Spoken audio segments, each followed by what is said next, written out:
Yeah, it's been a while since we've had one of these officially. So we're going from a one-shot to this. No, I just left the room. But, no! We need you! I'm coming. Yep. Chosen one! I'm coming! Chosen one! I'm coming! Oh my god, Jordan, please. Sorry, my cat's hopping around. It's fine. So yeah, this is the first session of our game of a module known as Curse of Strahd. A very spooky and very Fine. holiday appropriate setting. Sorry, I'm also trying to get initiatives in order. Like these are way too many dice for me to roll. This is why you have a lot of dice. Says the Four dice sets goblin. now. Yeah. Happy I told you. 9/11, Happy told you, 9/11, yeah, everybody. you're a dice It's goblin, time for I us know. to. I'm not a dice goblin. I'm a dungeon master. I'm contractually obligated to have a lot lot of dice. Well, right now you're not the dungeon Alright. master. I'm the dungeon master. So Okay. I didn't say okay. I am the dungeon I master. know. I said I am a. I'm kidding, man. Okay. All right. Well, that being Shit. said, Okay. at least for the people that are watching over on SNG right now, because I know they're not familiar with like half of the people in this call. So I mean, we want to like do just like a quick introductions as to like the players? Yes, we should. Let's start with, I don't know, who wants to go first? I'll go first. Alright. I Don't am- introduce your character, just introduce yourself for the record. Yeah, I am Jen, aka Terra's Moon. I love these dorks here. I've always wanted to play Curse of Strahd, which is a very fun module because I do like the spooky goth horror aesthetic of the settings. And also, because there's another thing about this module I really love, it has tarot cards. Yeah, and we will get to that when we get to that. That's pretty much all I Hey. can say. Hey DM, can I have my necklace of fireballs No. now? Stop making that joke. I Jen, will. I want a deck of hey, many don't things. hate your party member. That's rude. Go to dice jail. Yes, your dice now. Okay. Live with it. Hold on, I Alrighty. have appropriate gift response to that. Okay. Okay. Who's next? And I guess like Brian and I can go on ahead. I mean, well, I don't think I really need an introduction. I am one of the Spiffy Needle geeks, Danny. So, and I was the one, and I did the little stream last night, kind of giving you guys a heads up on what to expect. So you know who I am.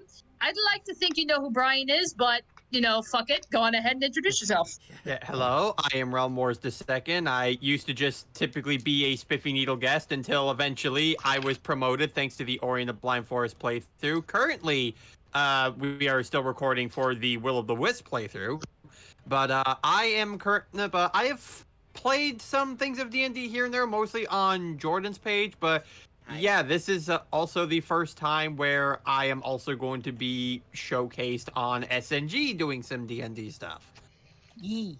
Yeah, Alrighty. so this is actually a multi-stream that's going on. I'm not only streaming on my own channel, but Danny is hosting on the player's end on the Spiffy Needle Geeks channel. So you're getting a creature feature, I guess. Okay, Yeah. that sounded way cooler in my head. Ha Yeah. ha, I get Okay. it. Alrighty. So then I guess TP. Yeah. No. You want to go next? Okay. Okay. So, Dion, do you want to go? No. Hello. Okay, I got all the I'm- initiatives written out. Whew. Hello, I'm Lettercent. I'm one of the two Australians here. I am perpetually tired and am currently living off of caffeine. Yes, but Uh, he's a very, very creative-minded individual. Like, this guy comes up with shit you wouldn't believe. Did you know Arcane Gate is actually a spell you can use in combat because it only takes an action to cast? Ah! Alrighty. Okay, and then I guess our other Australian. Yeah. Yeah, I'm Dana. I'm sometimes called Reemery around, and I usually just draw things. She's Wait, also wait, wait. Reemery, that's how you pronounce it. Okay, yeah, that's where I was like, yeah, Jordan and I were like, how do you pronounce that name? we were struggling. Yeah, She's it's like, also hey, the- is it insulting if we mispronounce it? Is it insulting if we don't try to pronounce it at all? What should we do? It's insulting if you don't mispronounce it. I swear to God, me and Dana are somehow related because we have so much in freaking common. It's Okay, kind of common. spooky. It's like really Okay. spooky. Even our cats look alike, and that's spooky. Alright. Yeah, Alright. yours just So- long And hair, then- mine short hair. And then since TP does not want to introduce himself, boom. Hey, Hello, I'm. Oh no, go ahead. Go ahead. Yeah, go ahead, TP. No, okay. I said I didn't want to introduce myself then. I wanted to clarify. Hello. Hi, I'm TP. I think I've been on a couple streams before. I think he least popped for in every stream. now and again. Yeah. Might try and do that more in the future. It's just sometimes a bit like I'm busy or whatever. You're the one who told Ryan to style on Leon with Tyranitar. Oh my With God! an Dynamax Tyranitar, let me clarify. Nice. Let me get. I need a. And it worked! Alrighty, and then okay, so then yeah, okay, now boom. Hello, I am youtube.com/boonslayer, twitch.tv/boonslayer. I am the Genshin whore of this particular group. I am also Just, a do you guy still- who does things on the internet. do you still have your t-shirts? Oh yeah, boonslayer.spreadshirt.com. Buy my shirts, you capitalist marks. Yeah. Oh my God! So, he is, Buy the merch, buy the he's merch, also buy the the merch, buy the merch. he is also he's also the creator of the greatest anime ever produced, Boon Cannon. Yes, this is true. This is true. Alright, so 100% no cap.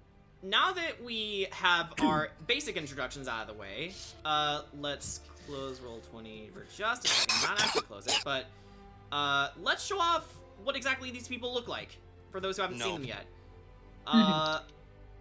There we go. So, from left to right, we have Danny as Ark, Corey Bird. as Dana as Corey. And then we have Jen as Kira. Realm Wars as Kadrot. Letter as Ricket. Do you enjoy your kneecaps? I think so. Anyway, next up we have Master TP as, Mimi. yes, Mimi. And I then will we have protect Boone her. as Sugash Belmondo. Yes, that Belmondo. You know what would have been? You know, Whatever course, you're, not- what you're not every thinking single the one of joke them. probably is, what you're thinking the joke is, yeah. I think it would have been kind of fun if Anyway, you would also name them Treffy. Yeah, anyway, some of these were actually made by artists that I adapted the art from. So specifically, first we'll do the ladies. All the single ladies, all the Okay. single ladies. Well, Oh, okay. okay, So okay, next, you're- first okay, up we have Okay. huh? Yeah.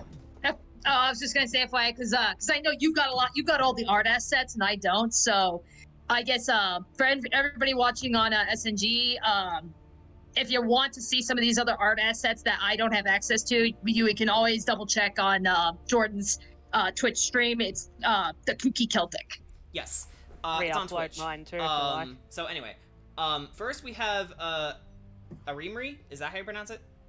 Yeah, that's fine. Yeah. Anyways, fine. Yeah. So we have Dana's character first, Corey, on the left. This is her original design that I adapted into mine, just for consistency's sake. And then next up we have Mimi by Mimi, do you know who these artists are on the top of your head? So you can credit them? Let me go to the page. Those are both actually from let me get the Twitter artist because let me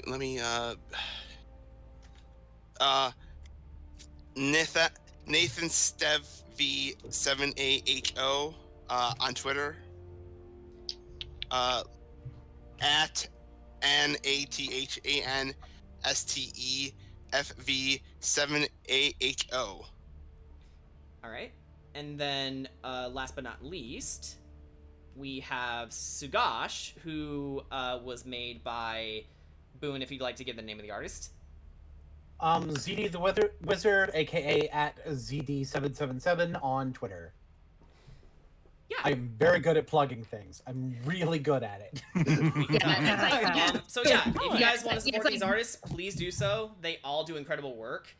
Yeah, maybe after we do our session or something, we can just do like a big thread or something on Twitter that says, "Okay, here's all the artists that that done stuff for us." Yeah, good idea. If someone can compile them for everyone. Yeah. Again, we can worry about this after the session. Yeah, exactly. Okay. So speaking of everyone, are you ready to get started? All right. Let me just switch over to the RP screen. Let's go. All right. All right. So let me get the opening stuff ready. Oh, hang on.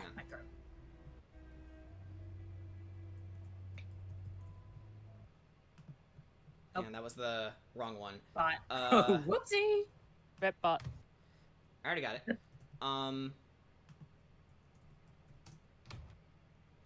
Picking up where we left off in session 0, our heroes were contacted by Morwen Daggerford, Duchess of the town of Daggerford and Sword Coast, to investigate a mysterious attack by a group of bandits in the woods near the Grey Flow River on suspicion of a werewolf attack. Upon arrival, it would seem the Duchess's hunch was correct, as the party was ambushed by the returning bandits, led by a Dhampir named Mihai. They fought for a while, with one of the bandits transforming into the werewolf who attacked the traitor. Eventually, Kedra beheaded the Dhampir, and Kira blasted away the final one, with one final blast of magical energy granted to her by her patron, Bahamut. But not before the two adversaries spoke of them, playing right into their master's hands. Victorious, the party recovered the head of the werewolf as proof of their victory upon the return to Ducal Castle, as well as information pertaining to where the bandits came from, the land of Barovia. The Duchess explains that they may talk to a friend, Adagal of the Vistani, over dinner. And that is where we will begin. I believe we will, if I recall, we are going to freshen up a little bit before we head into dinner. Yes. For time frame, we're beginning around 9:45 p.m. With you, the party, freshening up for the dinner party ahead, celebrating your victory.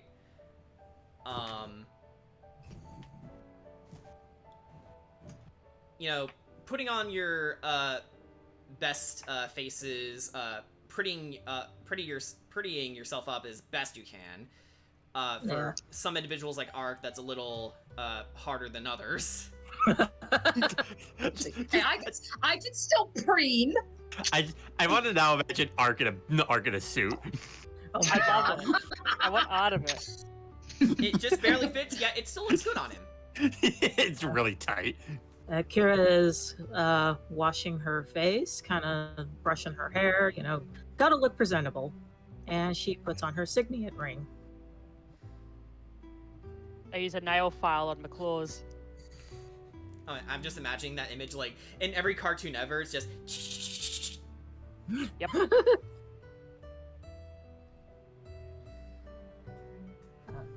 I'm debating whether Sugash wears a shirt or not. I don't know. What does Gosh do? Go guns out. You know what? You know what? I do feel like he would end up not wearing a shirt. It's like this is normal. This is normal. He just shows up like this that. is normal. Yeah, this is like formal Inquisitor attire. It's fine. Yeah. The Hand of Tyr has a very lax dress code. Yours notwithstanding. So it's totally feasible. Wash my face, gotta look good. Right. I imagine that Sugash is like this is appropriate dress for a dinner like this. I don't see what the problem is. Yeah, Ark's probably like plucking some feathers here and there out of his beak. He's just like, "Yeah, this is fine." Yeah. You just look at yourself in the mirror and go, "Who's this handsome devil?" Flip. Yeah. Unfortunately, it's kind of ingrained in Kira's brain that she has to look her best in front of company, especially from somewhere far away. Yeah.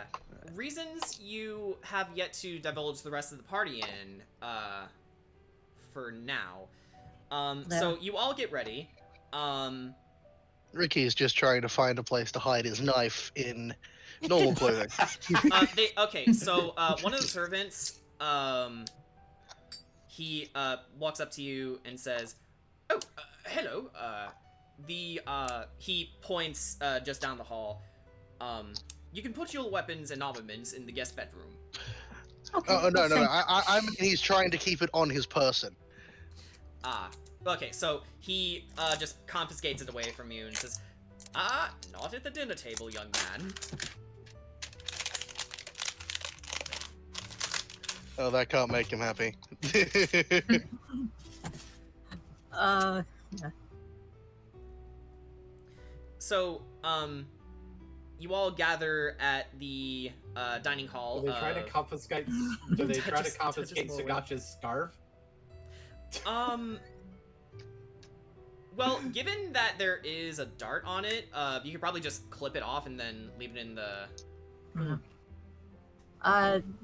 Yeah, Kira will hand her weapon over willingly, because, like, yes, it is kind of rude to have weapons at a dinner table, because that'd be kind of like a threat kind of posture, Yeah. at least to her. Yeah, so... He's just gonna clip off the dart. He knows how to use the scarf as a weapon, but it technically inherently isn't. Right. But because he's a monk, it can be. But then again, because he's a monk, anything can be a weapon, including his fists. Exactly. Yeah, Ark's pretty much the same way. So like his halberd and stuff, yeah, sure, go on ahead and take those. Just don't take his hands. Yeah, because Don't take these hands. He needs his claws. He uses them a lot. It's like, yeah, barbarian needs his hands. Right. So, you all give your weapons and armaments to her servant. He puts them in the guest bedroom, and then you make your way to the dining hall. So, as expected, her friends arrive to take a seat at the table with you. Starting off, you see a man wearing brown noble clothes and a monocle. He has a handlebar mustache on his face. Next to him was a man with blue eyes, black hair, and wearing white clothes with green detailing. And finally, a man dressed in a lavish, unusual green tunic with a white undershirt, with long, well-groomed hair resting on his shoulders like a headdress. Sugash, you can tell his clothes were Barovian made just by looking at them. He also has a goatee and piercing hazel eyes, like a wolf. You can readily assume that this man is Aragal. Let me just slide him in here. He looks very friendly. Alright, so, Not menacing in the slightest. So, Duchess Morwen, looks to, the rest of you and says, "Everyone, I would like you to meet," she points to the first man, "Hagam Barleyton." Barleyton nods his head once while smiling. "Well met." The Duchess then looks to the man in white, Raymond Sigurdsson. He says nothing, but he just nods his head. And finally, the man in green. And last but not least, Aragal the Vistani. Aragal had this big, friendly smile on his face, and despite his stoic expression, you can tell he means, no harm. He bowed almost every time he looked at someone new, in fact, and says, "Greetings, friends, greetings. This is quite a cast of characters we're seeing here, yes? Indeed, Aragal. These people have some questions for you, if you don't mind. Not at all. We Vistani all have a code to live by. You help someone, you help them help someone else. What can I do you for?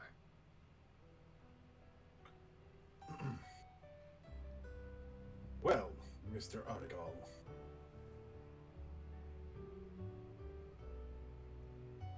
No doubt you are rather familiar with our homeland. Indeed, born and raised. Where I spend the rest of my days. We have recently encountered some recursion from that far away. Ah, recursion. Someone wishing to challenge us from Barovia. A Dampier, no less. Saying that someone above him has issued a challenge. He, sort of scrunches his eyebrows, both in sort of mystified, bewilderment and curiosity, and, he asks you, did these men say who their master was? Not a name. Nope. No name, but I have potential guesses. He gets, serious for a moment, and he says, do you have, any sort of belonging that these men had that I could possibly One of them was the identify this werewolf. man? I have a head. Do you have a keepsake of theirs that I could use to possibly identify their master? We did take a couple of things from the caravan. Sugash will pull out the charm that he got from the Dampier. Yes, as a matter of fact. So he walks over to you and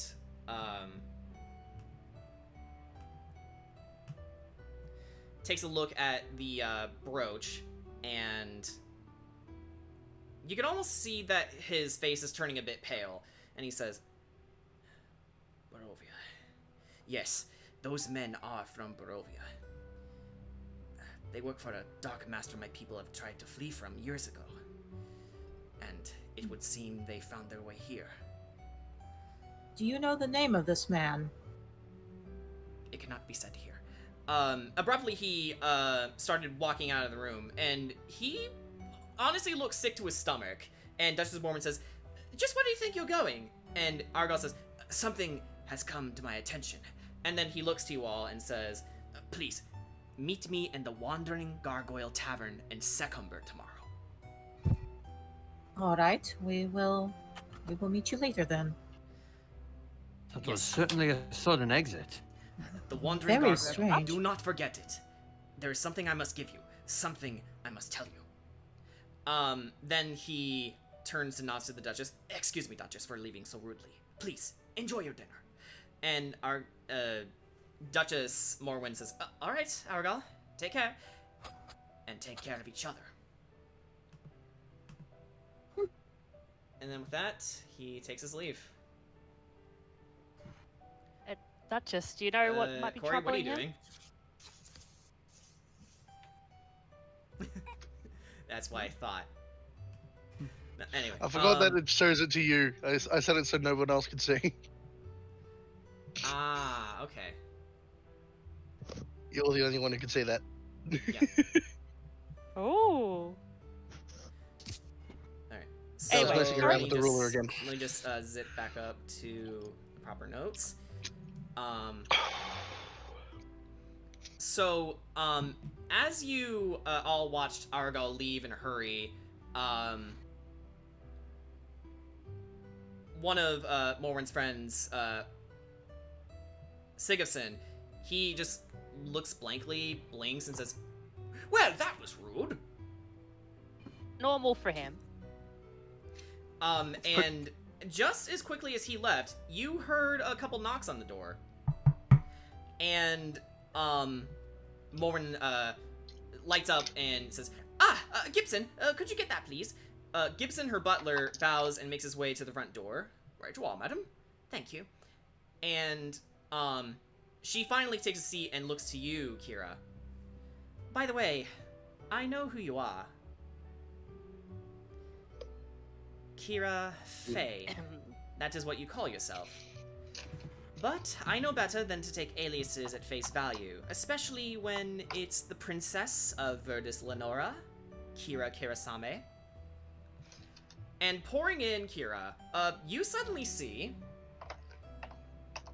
your 3 other friends, starting with, let's see here, Taka. A young man with fair features, silver eyes, and wearing a simple blue tunic with gold detailings.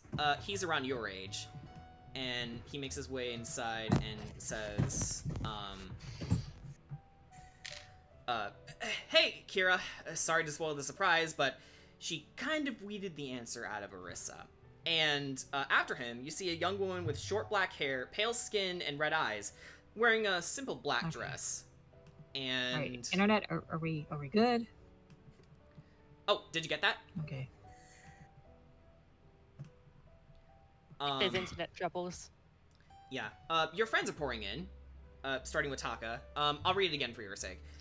Sorry, my internet went out. It's okay. Hey, Kira. Sorry to spoil the surprise, but she kind of weeded the answer out of Arissa. And after him, you see a young woman with short black hair, pale skin, and red eyes, wearing a simple black dress, and she says, sorry, Kira. I really tried, but she's so scary. I heard that. It is alright. Thank you. I know we're supposed to be on the down low right now, but she's very persuasive. Yeah, seriously persuasive. You should have seen her face. It's like she was staring daggers at... And he kind of pauses as he looks to Arissa, getting a little uncomfortable, and says, yeah, I should probably stop talking, shouldn't I? And following after her, you see Xavier, a man with scruffy, dirty blonde hair, brown eyes, a protruding, well-chiseled nose, and the start of what appears to be a beard.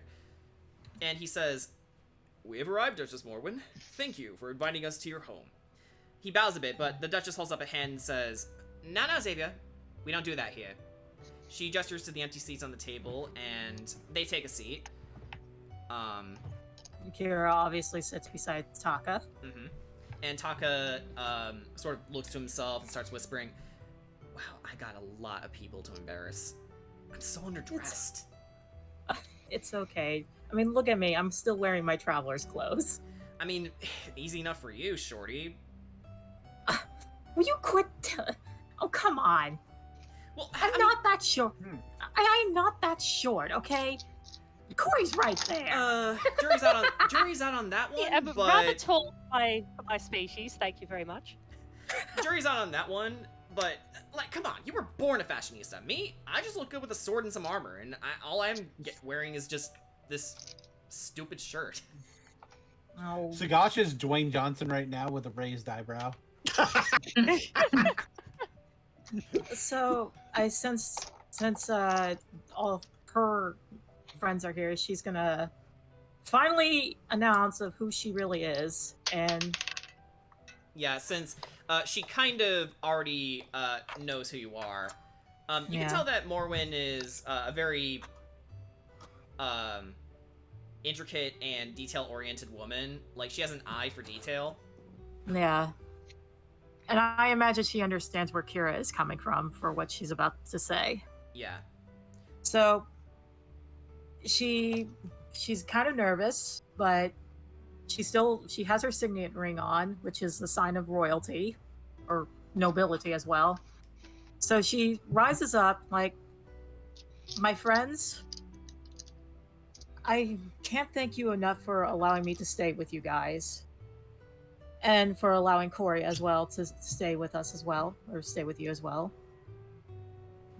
I should tell you all, even though I go by the name Kirasame, my real name is Kira Fey.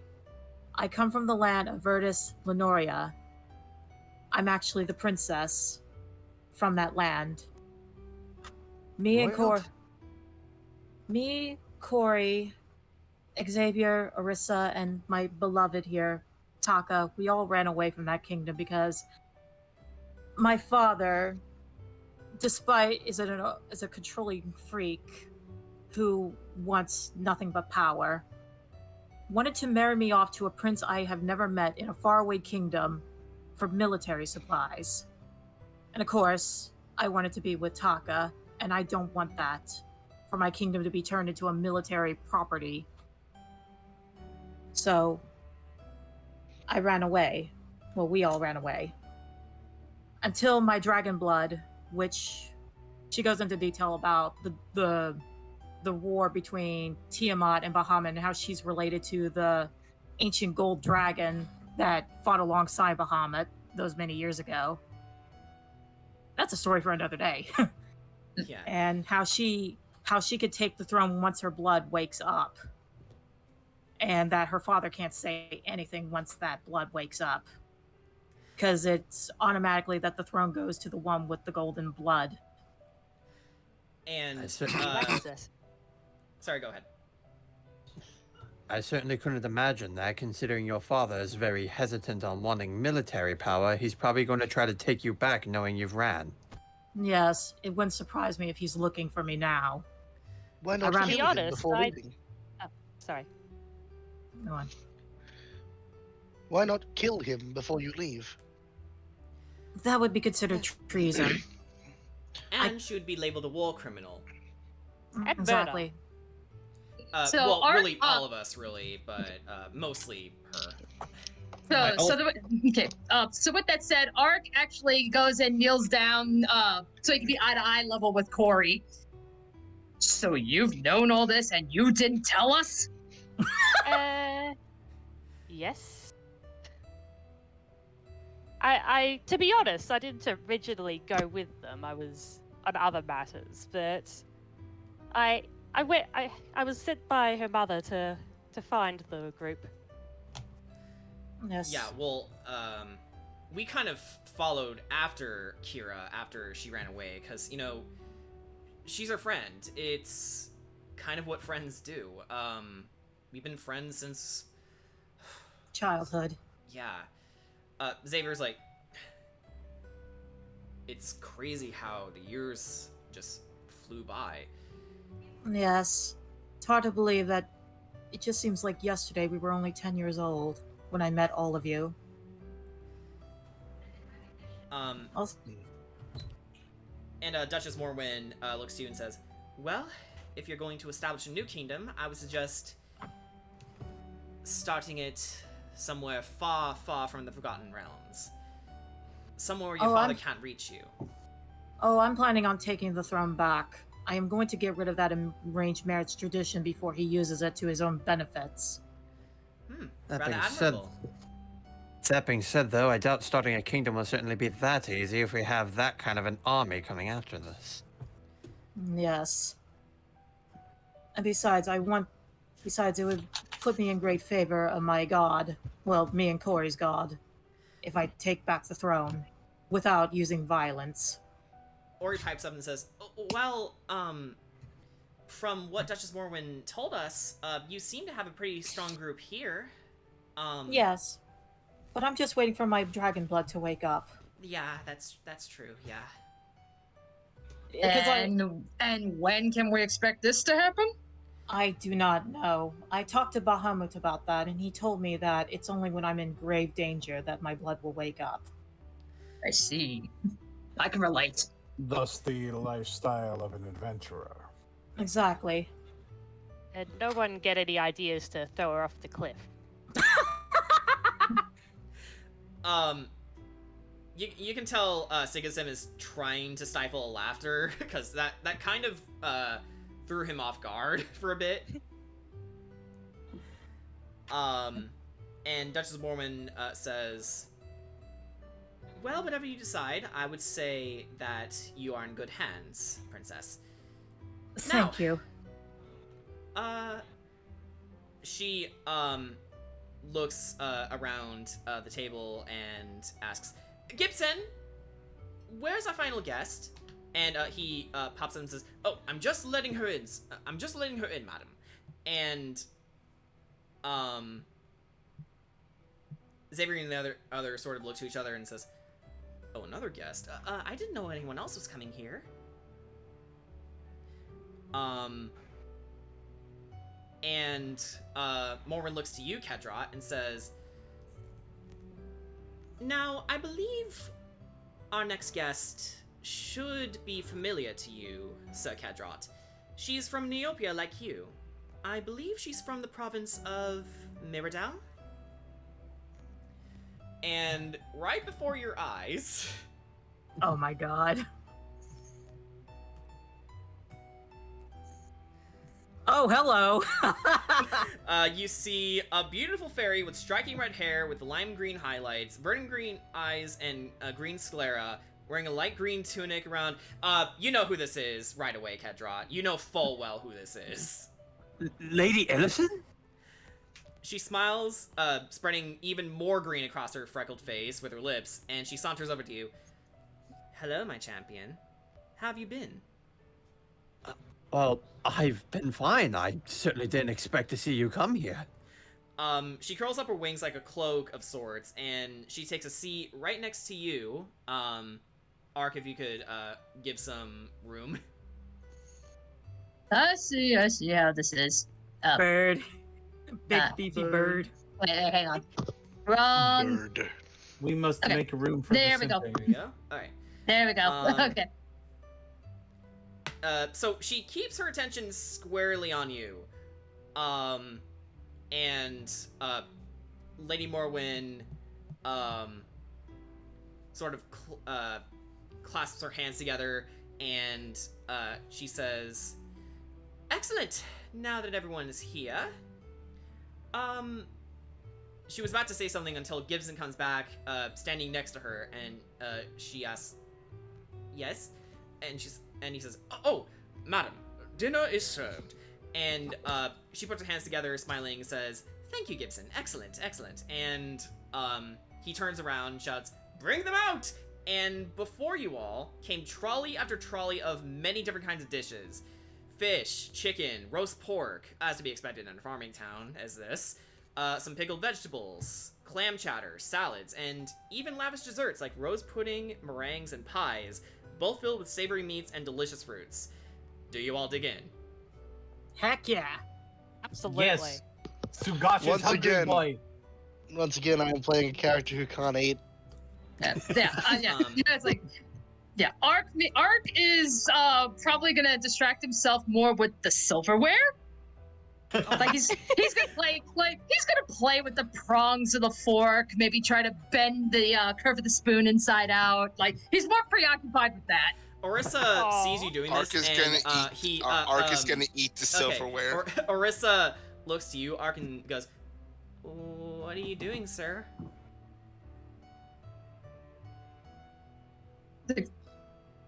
Just having fun. Right. And she sort of scooches over to Xavier. Like she literally Sugash drags her has- entire chair and over to him. I suppose if Ricketts Josh doing has, like- anything, he's looking at the knife, seeing how easily he could with it. Hey, so what Kira does is that she takes a little bit of her from her pie, or from her little cherry pie or pudding, and boops Taka on the nose with it. Oh, that tickles. Ooh, pie. Sugash actually, for a man with no shirt, has rather formal and good manners. Lady Mormon comments on this, like, "Oh, for a man with no shirt, you seem to mind your manners rather well." Meanwhile, the princess is playing with her food, playing with her boyfriend. Yeah. The boyfriend is the food. No. Nice. Boyfriend is her food. she I loves. think it's like Ark would probably like cock his head like a bird does. Kira loves Taka very much. Well, so this is rather a motley crew of adventurers. Tell me about yourselves, everyone. I would very much like to know about the people who took down a group of bandits. All right. Shall I go first? Since you already started, you can go into a little bit more detail. Yeah.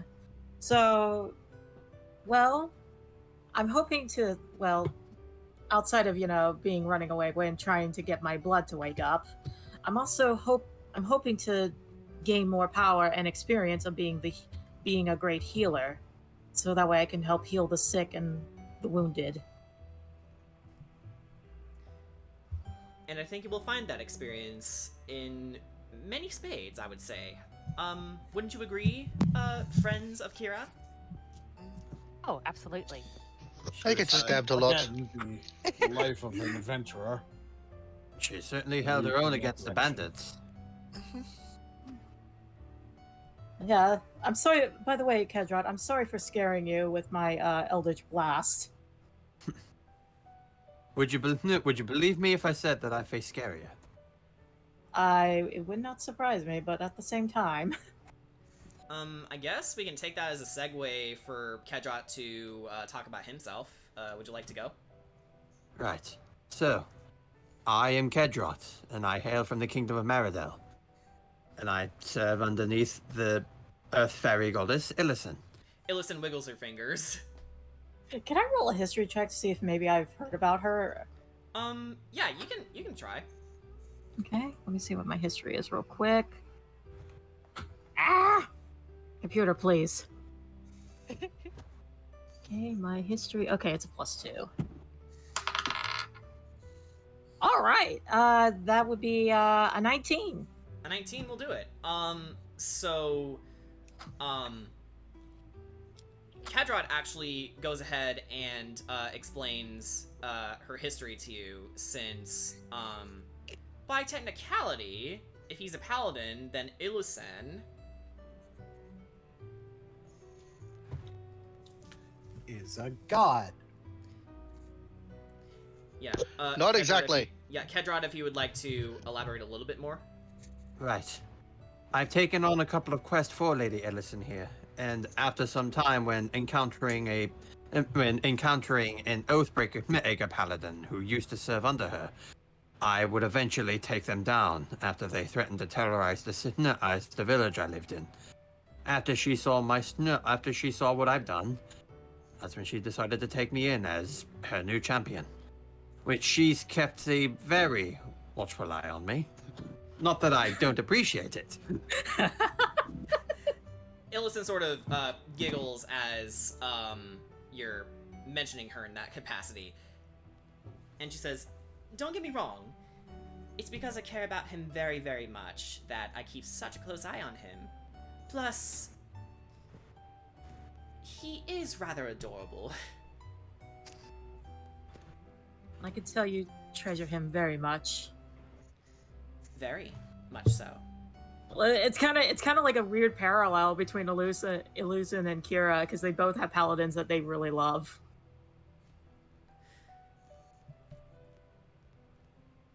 As for what else, I wasn't always this strong.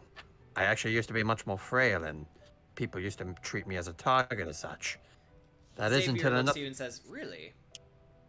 Right. I used to be constantly targeted by those stronger and even taller than I was. I wasn't exactly the most fit of my kind. But a knight stood before me and aced off those who antagonized me. It was that day I looked at the man and I asked why he protected me. And it was his words as the philosophy that I live by currently.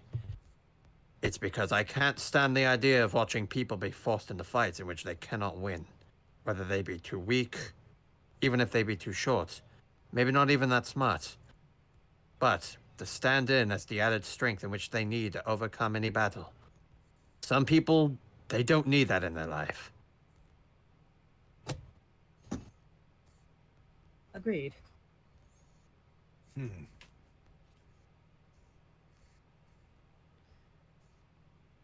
Barleyton asks you, "Who is the name of the knight who taught you those words, sir?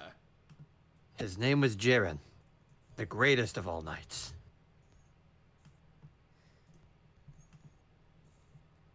A very brave man he was. He actually helped defeat Darrigan back in the war in Neopia. He certainly did. Although I doubt I'm anywhere near his strength currently.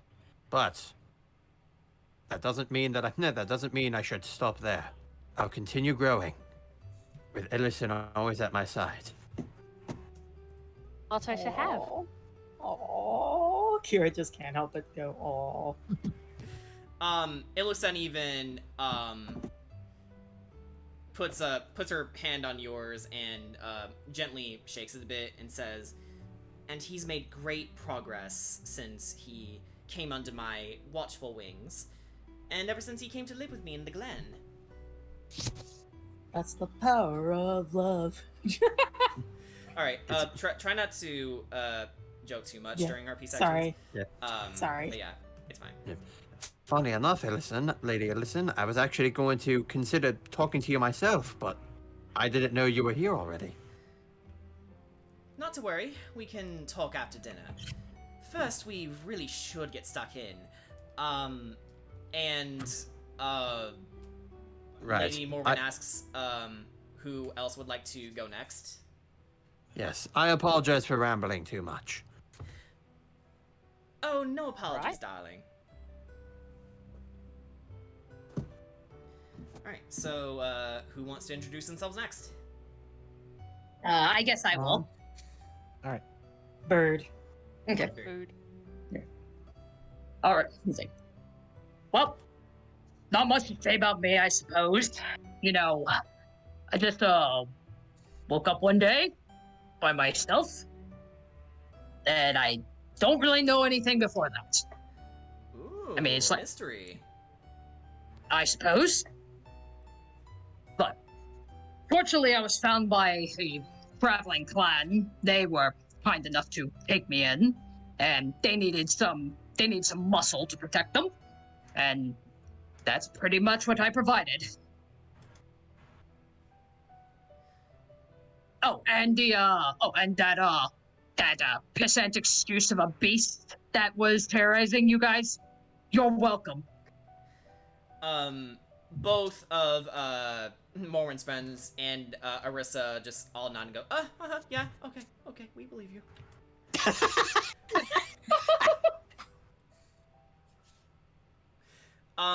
Some of these people are a little intimidated by you, but not Morwen, Xavier, and Taka.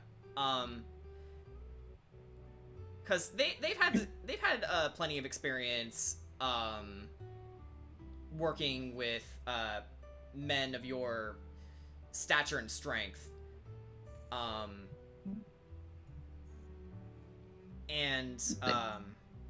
Yeah. It's like, yeah. Sorry that my history isn't nearly as exciting or lengthy. Well, perhaps there's time to make up for it on your journey. Who knows? So, who would like to go next?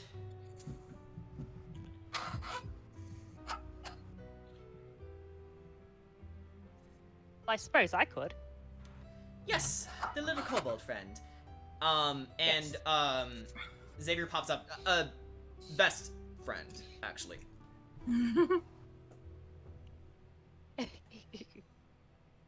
Well, I'm Kari. I made no secret that I used to be a soldier for the kingdom of Verdus Lenora. But I must admit I've sort of been relegated to courtly duties after losing my horn. Barleyton asks, how did you lose your horn, may I ask? It was in battle against a neighboring kingdom, the Charnialt kingdom. You fought against the Charnialt kingdom, Sigurdsson says. The Elves of Etheris are quite elusive, even more so in the grove maze they inhabit. Yes. Xavier then says, right, Cori was unstoppable in that battle, even after losing her horn to their general. She just wouldn't give up. Ah, yeah, she came home a hero that day. Yeah, you were hyping me up a fair bit, guys. Oh, you know me.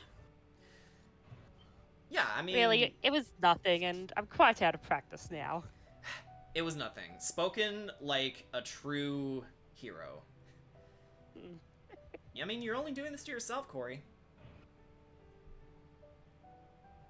Well, in any case, my history isn't as filled with love and adventure like everyone else outside of that, but I mean, who says it has to be? Cool. you're- Corey, don't make me come over there and hug you. I'll hug you too. I'll do it. Taka starts getting up from the chair, almost like threatening Corey with a hug. Menacingly hugs. not at the table. Let me love you. Taka, I'm right here.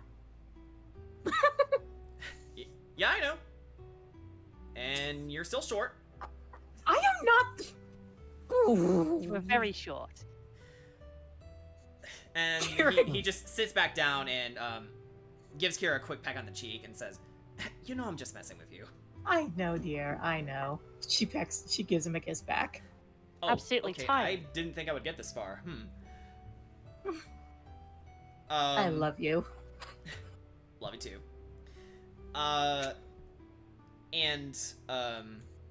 Next up, Morwen looks over to you, Rickett, and says, "So, tell us, son, where was it that you said you came from?" It's a long story. Try us. Well, I believe I can trust you. So he seems to relax a little bit, and the glamour covering him that makes him look like a human child fades away, revealing that to everyone else but the party that he is indeed not human, and instead a Vexelkinder, a wooden doll. Morwen's friends and Arissa and Xavier back up a bit, and you did hear some gasps of confusion and bewilderment, but trying to keep respects in line, they hold back whatever fear they have of you. My name is Rickett. I was made by fairies to replace a child they kidnapped. I'm lucky. Most of my kind are destroyed upon being found out. I was simply told to leave and never come back. Oh. And I did. I left that house, that town, and I found my way to a city known as Ulmir's Gate. Olmia's Gate. Wizards and sorcerers and clerics. An entire city brimming with magic. I felt almost at home in Ulmir's Gate, being a creature born of magic myself. I found a job working day and night in a library, sorting books, and tomes, and spells, and scrolls. Not unlike the great libraries in Fior's kingdom. But sometime after I started working in Ulmir's Gate, something happened in the castle. A group of wizards tried a grand conjuration ritual and instead sent the entire city. Oh. A crater was left behind, and no one survived. About So- 100 years later, however, the people who were trapped started to reappear,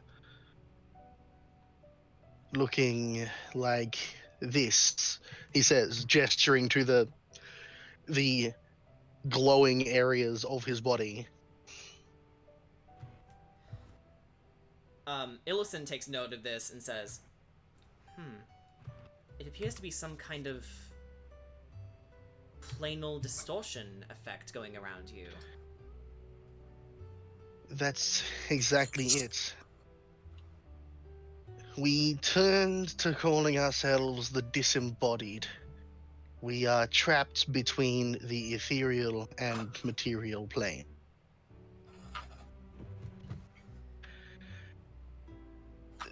This leads to extended life. None have died of old age.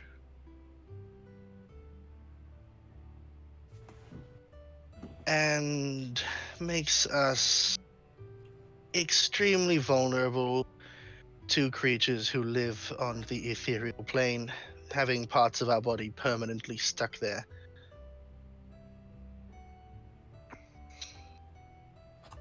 You said fairies originally kidnapped you and then tried to replace the child with yourself. I wasn't kidnapped, a child was, and I was made to replace the child. Lady Illison, would you happen to know any who would be capable of doing this? Fae. Just Fae in general. Yes, Fae in general, I can attest to that. Not all Fae kind are of good nature as me. Some are more malicious, others more prone to play pranks, and others still who just simply want a child of their own, and for whatever reason they can't produce their own, so they borrow, quote-unquote, others. If it wasn't obvious, Rickett has a fairly large aversion to Fae and has this entire time not even looked at Illison.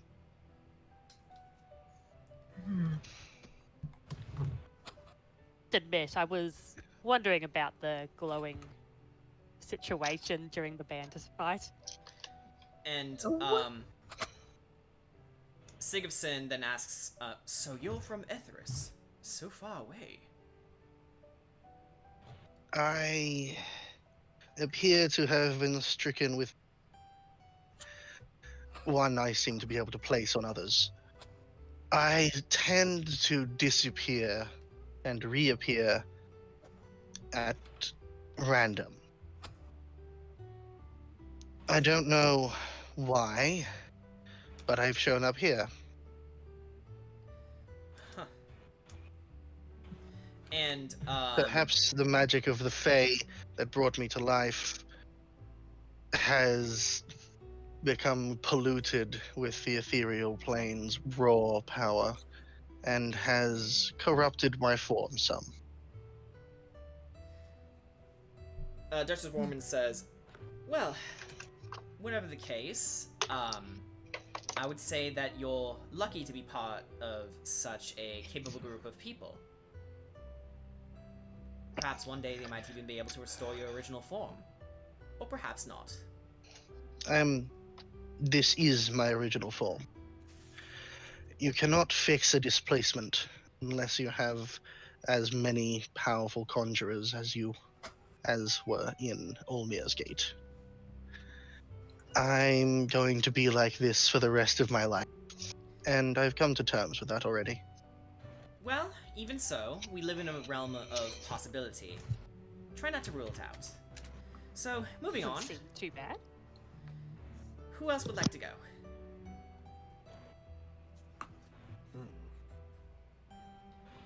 Well, we only have two others who haven't introduced themselves. So, yeah, so at this point it's Mimi Sure. and Sugash. Mimi is I am just like hiding. Like she's not good with you can tell she's not very She's stage fright or stage shy or something like that. very much. I am not typically one who would dwell on my life situation before now, but it seems like it's more relevant than not.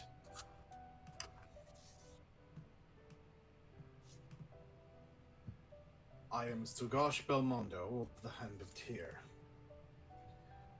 Apparently the name Belmondo holds some weight among inquisitors and monster hunters, although I am not entirely familiar why. I was raised by someone else, trained by him before being taken to the Hand of Tyr.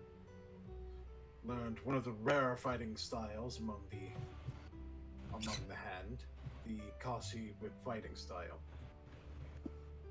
I specialize in matters of the occult due to my training before the Hand of Tyr, and thus my role as an Inquisitor now.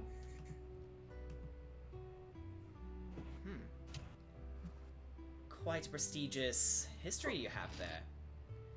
Interesting. Belmondo. I believe that a man by the name of Rudolf van Richten was affiliated with them. Could that be the name of your master? That would be. Well, last I heard, he has gone missing for quite some time. This is also the last I had heard as well.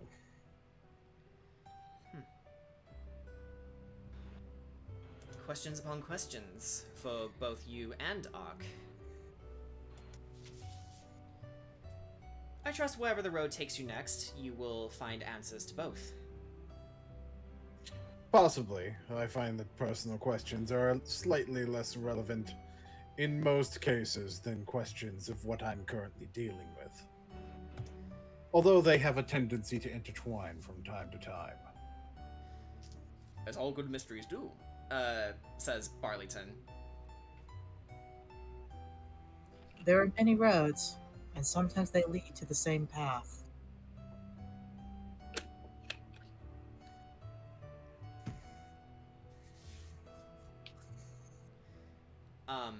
And then Morwen looks over to Mimi and says, well, don't be shy, you're quite safe here. Or do I have to do what I did to Orissa to get the answers out of you? I'm sure it's quite no. alright. No, it's fine. I'm not used to this kind of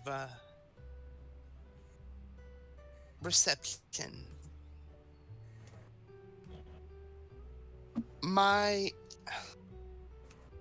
It's always been negative. It's always been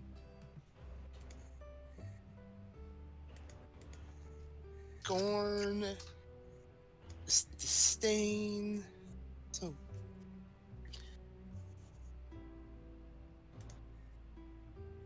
I really don't have much either. I'm just a simple cleric. I just want to help, but when everyone doesn't want me, it kind of becomes hard. Something we certainly would like from you is more likely your name, so I know who to thank for helping us back there with the bandits. Mimi. Mimi. Your assistance was much grateful. If it wasn't for you, I'd like to be dead right now. Thank you. Yes, I couldn't really get to Rickett in time, so if it wasn't for you, Rickett probably would also not be here. You may say there are those who don't want you, but considering your skill set and what you've done for us, you are more than wanted amongst us. That much I can guarantee. Certainly a new feeling. No one ever wants a tiefling around. That's not true. Yeah, you'd honestly be surprised. Tieflings are welcome in my kingdom all the time. There Although are there some is more some- savage kingdoms. There are- that... There are places where where a tiefling would be considered more of one of the horrors that I would hunt, but I have discovered that simply the fact that simply coming from a place of fiends or undead, coming from that sort of background is not enough to call something a horror. An individual must have ill intent.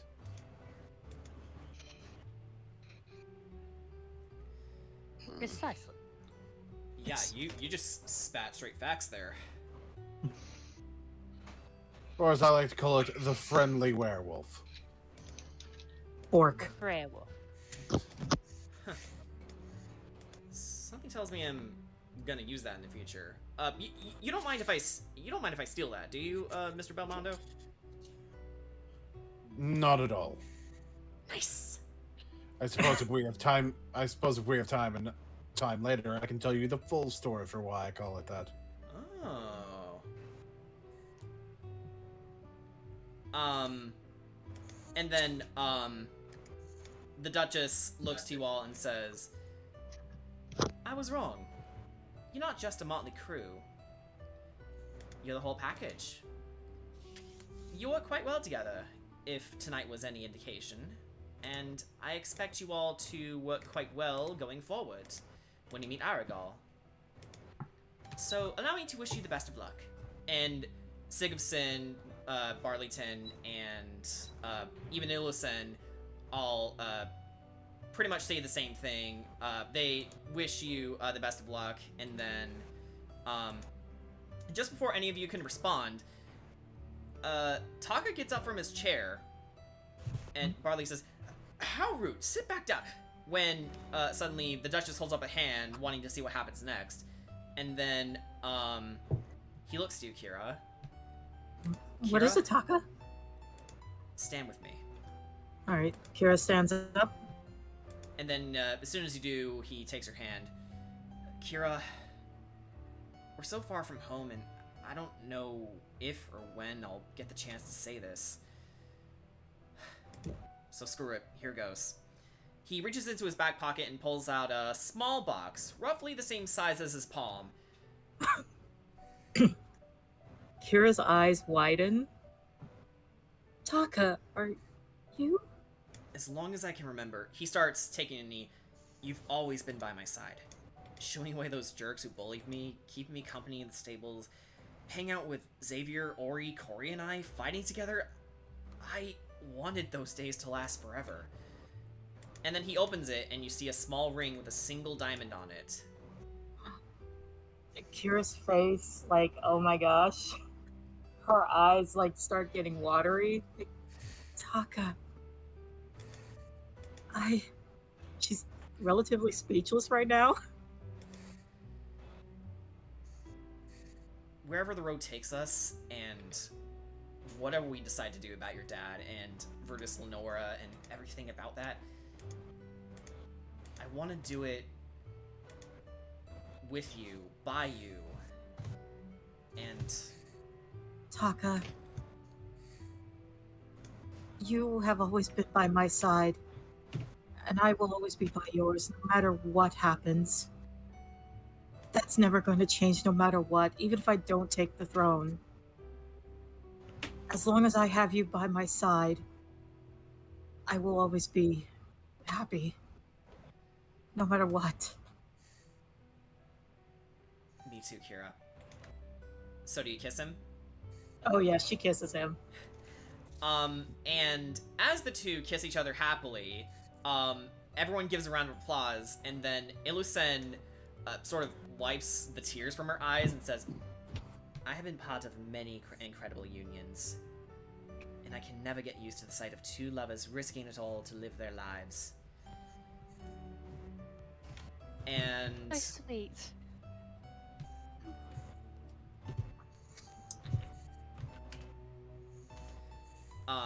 With that in mind, the night draws to a close. And before you knew it, it's the next morning. Yay! Alright, it. By this point, Rickett has reassumed the mantle of Ricky and has gone back into disguise. Kira is walking around with her new diamond ring on. That's never coming off. Yeah.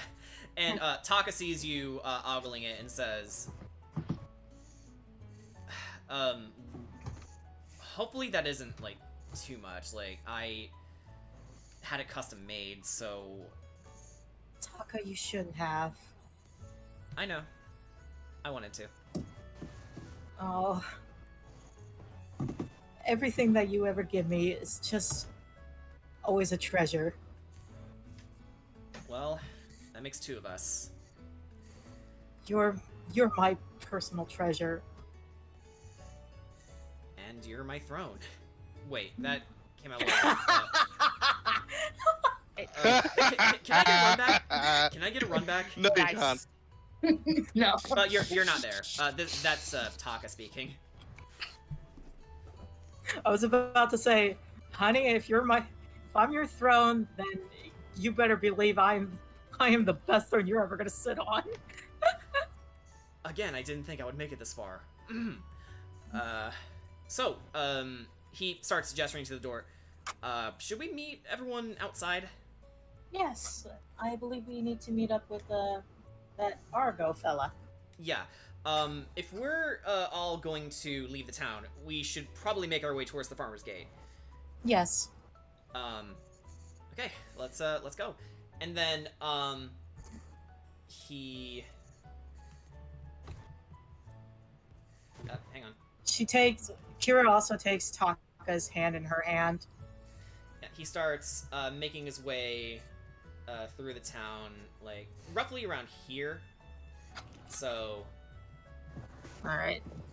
Wait a second. Zoom out. So Thank work out the kinks on this. So, you all make your way over to the farmer's gate. Okay. Roll 20 is... Oh, there we go. Okay. Check the preview. Do you want us to move all our tokens?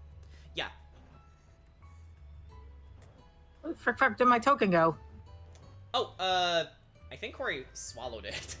I didn't Oh, wait, swallow or anyone. no. Oh, no, there it is. I ate Where you. are we going? That's where I was You like, yeah, wait. swallowed Okay. her. Sorry Yeah, about wait. that. Yeah, that's where I'm like, wait, where are we going? And naturally, Kira, your friends follow. Yeah.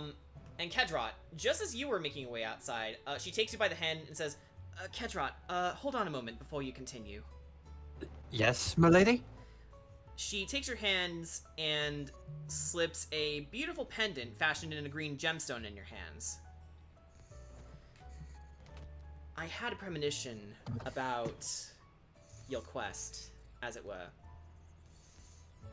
You're going to leave my side again soon, so I wanted to give you something to keep you safe and remind you why you fight, for who you fight for. He takes a look at the pendant and notices that it's actually the necklace that she usually wears, and then he just simply clenches it in his hands and then bows his head. I will return to you. I will return to you safely, my lady. And I will be waiting. And then she kisses your forehead. Now go.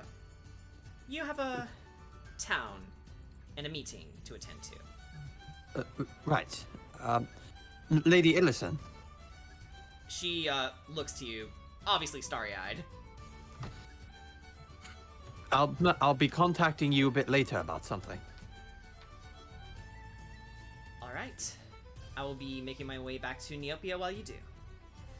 And she starts heading out of town a different way, opposite of you. Corey, would you like to be our flower girl for our wedding? Of course I would. Xavier obviously would be the best man. Well, naturally, I am a priest after all. Yes. But I need a pair of stilts. Orissa, would you like Oh, to don't be worry. my bride? I can get you the stilts. Ah, Orissa, Oh, would you wasn't like to be related. my maid of honor? Of course. Nothing would grant me any greater honor than that. Of course. It'd be great to have all my friends. She starts sweating a bit. Does it have to be, all of them? Yes, of course. Well, I'm sorry, it's just... I was sweating so badly last night. There was just so many people. She points to Ark. He was there and he was big and... I know, it's something I need to work on myself. It's just... It's alright, Orisa. Seems quite harmless. Yeah, I mean, we're all friends here. Yes, We are all friends here, right? He looks to the rest of the party. they are all friends. Okay, we're all Of friends course. It'll be a small wedding, but a wedding regardless. here. Yeah, but before wedding, we We gotta do. get to Secumber. So, who's gonna take point?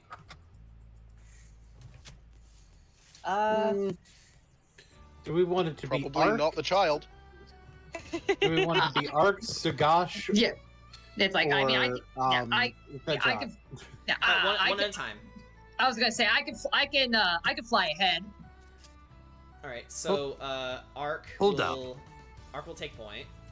Hold up. Before we end up going, I think one of us may be dragging a little behind.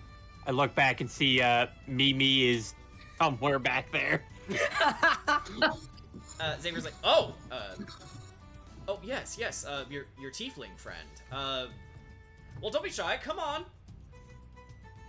She was just looking around everywhere, so she was a little bit distracted. It's alright, Mimi. Come with us. You're safe with us. Okay, I don't think she appreciates being talked to like a dog. I didn't mean it like that, but you know. It's nothing new. It's nothing new. Oh, Mimi. I want to protect Mimi. Out of character, I want to protect Mimi. All She right. needs protection. If she's protecting you, who's protecting her? And then, all right, so you all make your way over to Secumber. We're going to switch screens now. Hey, Lamau. Oh my god, Ricky. All right. That's all I'm back!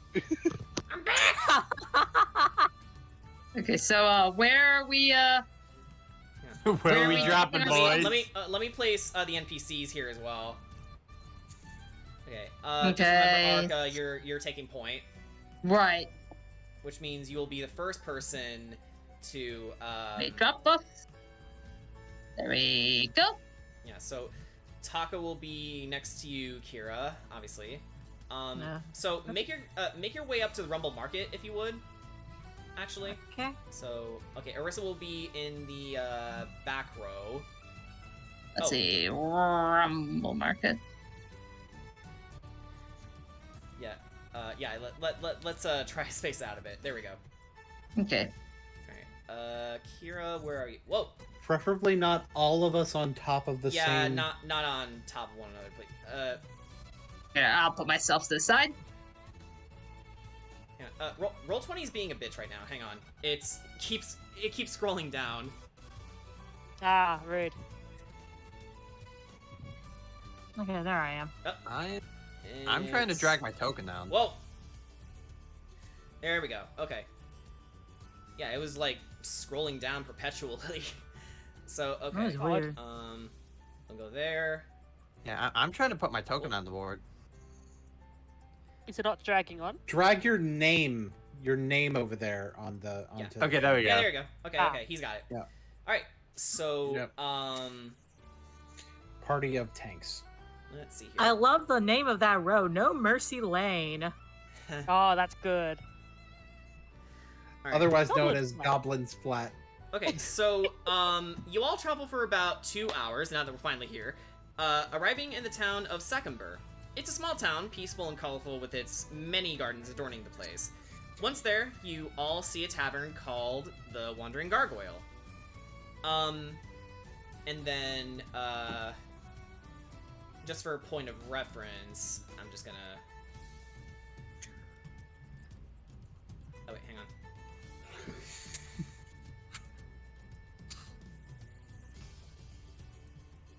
So it's roughly around here-ish. All right.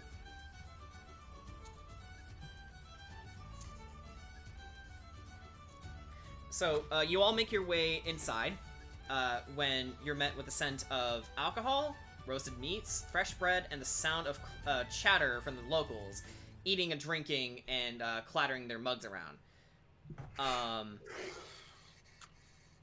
And suddenly you hear, "My friends, here," and Argal is sitting on the table to the upper right-hand corner. It's large enough to see all 9 of you. Would you like to meet him? Yeah. I would love to go meet him. Alright, so let's drop him in here so you have someone to look to. So... Gosh will make his way towards this tabele. The tabele? Alright. Tabele. Tabele. That's fun to say. Tabele. Tabele newspapers, or as they say it in Etheris newspapers. That's lame. Hey Mimi, Ricket, you're all the way over there. No. Join everyone up here. We have Ricket, cookies. Yeah, they actually do sell cookies in this establishment. How much are they? A copper. How much would one piece of gold get me? Wait. I know what'll get Ricket to join. There's a bar fight over here. You know, I am very scared now because, like, I'm scared that somebody's gonna start a bar fight with the freaking bird. Oh god. Okay, so They have a knife over here.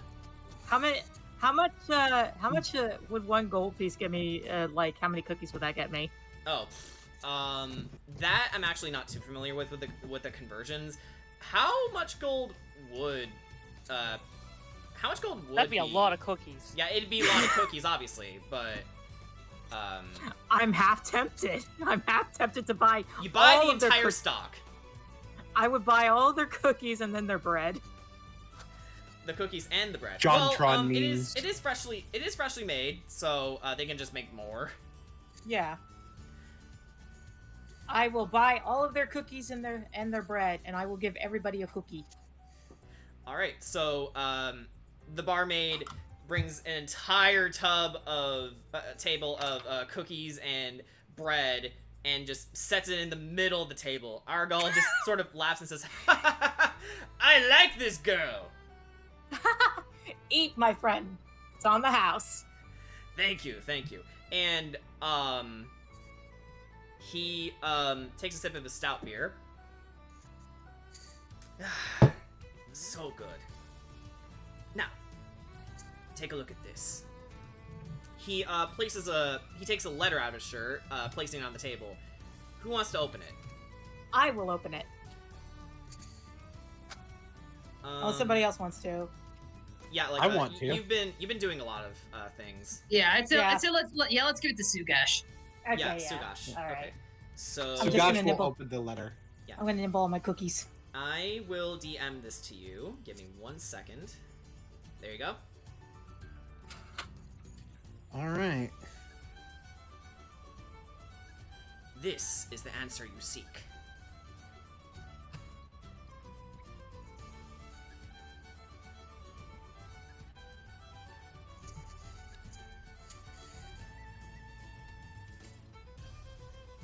You can choose to read it out loud if you want.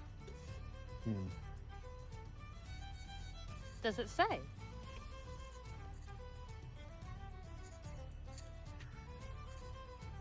Hail thee of might and valor. I, the Burgomaster of Barovia, send honor to thee. We plead for thy so desperately needed assistance. The light of our land, once carried by champions long past, and protected by the Morning Lord and the Night Mother, has been afflicted by an evil so deadly that even the good people of our village cannot protect her. She languishes from her wound, and I would have her saved from this menace. There is much wealth in this community. I offer all that might be had to thee, and thy fellows, if thou shalt but answer my desperate plea. Come quickly, for Barovia's time is at hand.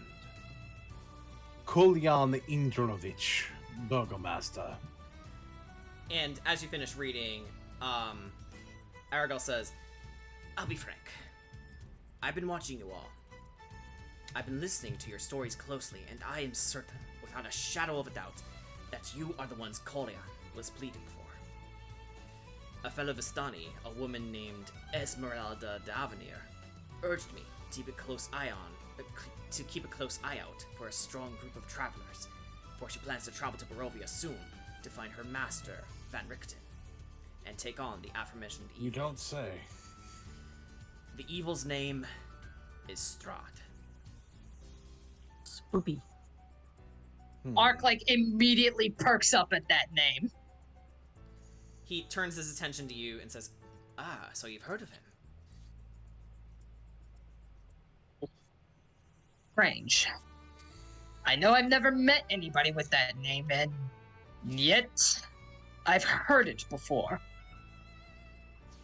I mean, have you ever had that feeling before where you know you haven't met someone yet you feel you have, or you've been somewhere but you swear you haven't?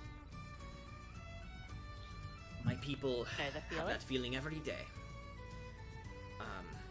But once Barovia was a peaceful valley where the gods of the sun and the moon ruled peacefully, until one day a thick mist blanketed it like a shroud of death, seeking to engulf everything it touches. My family is just beyond the Grey Veil, further ahead of this town. Will you help us reclaim our homeland? I personally must accept this. Beyond simply the letter's plea, knowing that Esmeralda's involved and that this evil is in fact one of those I thought it was, perhaps the one I thought it was. I have every reason to be involved in this. He looks at the rest of you and says, Unfortunately. What say you? Sounds like somebody is in trouble as well, from what it sounds like. I will be more than happy to assist my friends. Bring light into a dark place. Yes, I agree. I'm in. I'll be going. I have to find out just how do I know this Strahd?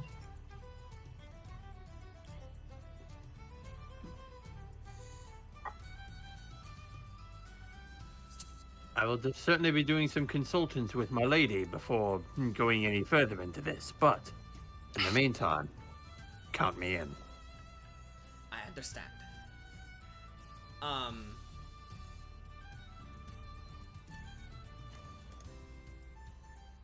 Just one of the first times I felt included in something, so please.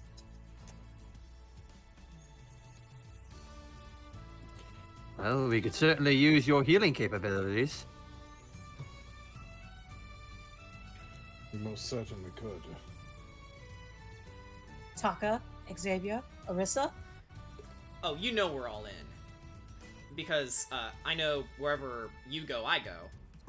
Right, guys? Exactly. And everyone all agree and says, yeah.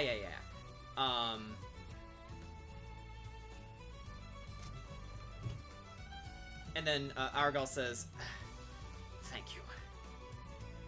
We will do what we can for you.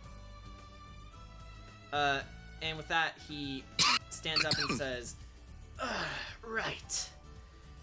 I'm on my way to the market to pick up some supplies for my family's camp. Would you like to accompany me? Of course. Very good. Certainly. he starts making his way outside. This way, please. And he takes you out into the market. But Arissa stops him for a second and says, so, after we take care of whatever business you have here, what then? And he says, after we finish these errands, I will be heading back to our camp. We will begin our journey there, and we will prepare you for what else is to come. So he leads you all to the Rumble Market, which is packed with traders from all over the Forgotten Realms. One of which is a general store with these things. I will post it in important things to note. There you go.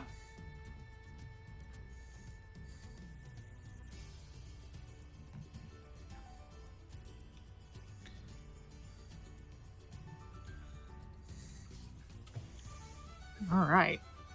Nice.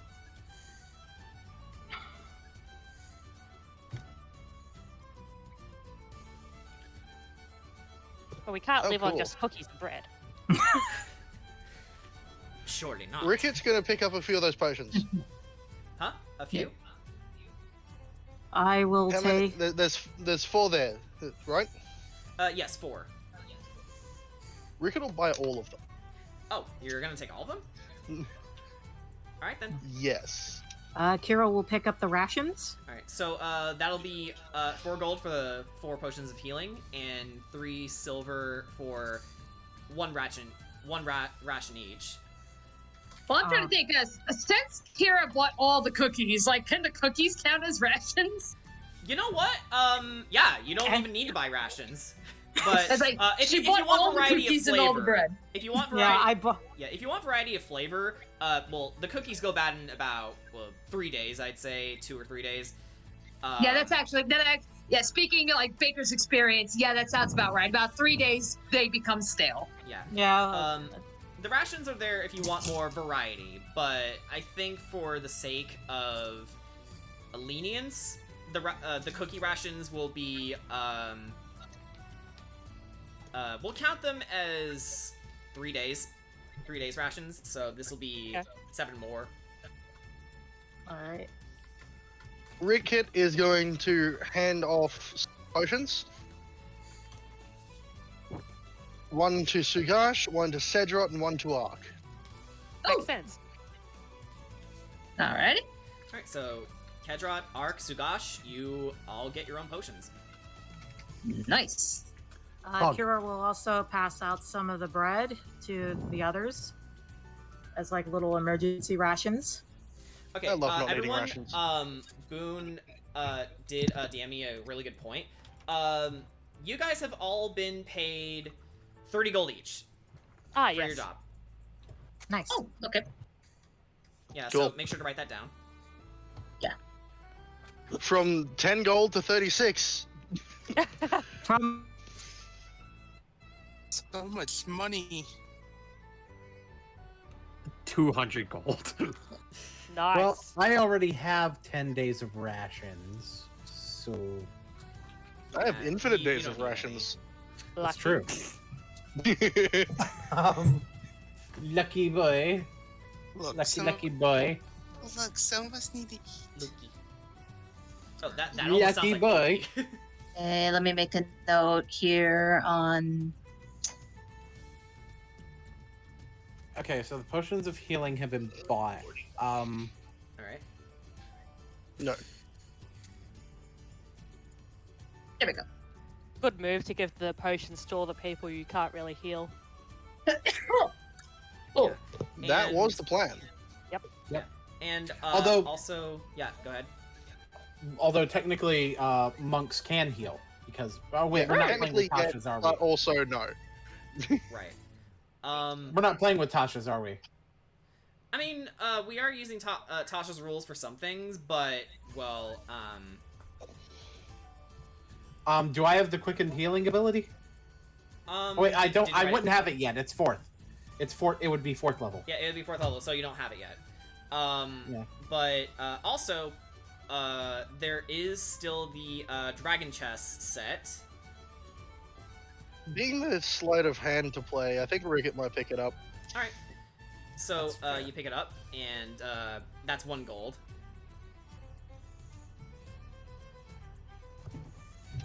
Do you want And huh?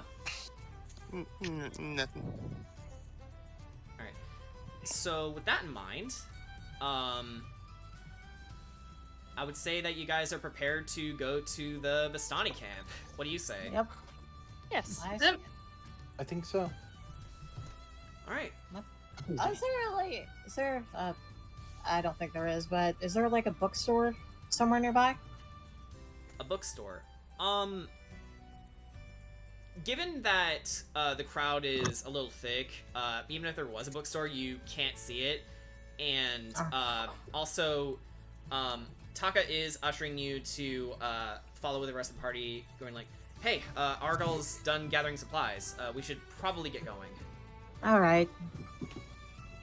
And he notices and says, "Don't worry, I'll find us a good bookstore on the way to Barovia, if they even have bookstores." I hope, because I love to learn about new lands. Yeah, reading isn't so much my thing, so we could read it together. That would sound wonderful. Yeah, I mean, I don't know how it would work. Like, you read one chapter, I read another. We'll figure it out. No. Or I can read it to you like a bedtime story. Kira, I'm She not did. 5. I know, love. I know. She just boops him on the nose and follows. Let's go. He just rubs it and just follows you. All right. And with that, you guys make your way to the Vistani camp, Whoop. which. Oh, hello. Ah, I'm back. You're back? What happened? Huh? Suddenly reappearing in a new map. I'm back! I always like appear somewhere like up here. Yeah, that's really weird. And there we go. Oh, sorry. Ah! Do not step on the child. No, no, That's not what they mean by babysitting. no, no, Alright, no so we need to squishy scroll the down. child. No squishy the child, please. Alright, so we're scrolling down, and then, after traveling for close to 3 more hours within the Grey Vale, with the sun beating over your heads even past the valley's towering rocks, the evening eventually grows darker, and you see a dozen men and women, with some children playing around a crackling bonfire. The folk are in good spirits, singing and dancing around the fire, while others played a merry little tune, while others still shared stories of their travels to each other. Tied to a This- nearby tree, grazing, are half-dozen draft horses. Take my word for it. That's supposed to be 12, but actually, no, that's actually accurate. Half a dozen. Huh. I was kind of winging this, but anyway. Kira Did immediately you sees. forget how many are in a dozen? Kira looks at. I'm Taka not good at math. I have dyscalculia. You all know this.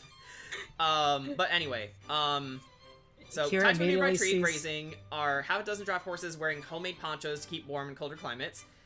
And all at once, as you announce yourselves, and as they see Argal, in fact, they all stopped and stared and began to smile again. And some of these people stopped what they were doing and approached you. Their attention was squarely on Argal. Give me 1 second to... Taka, go look, here. horses.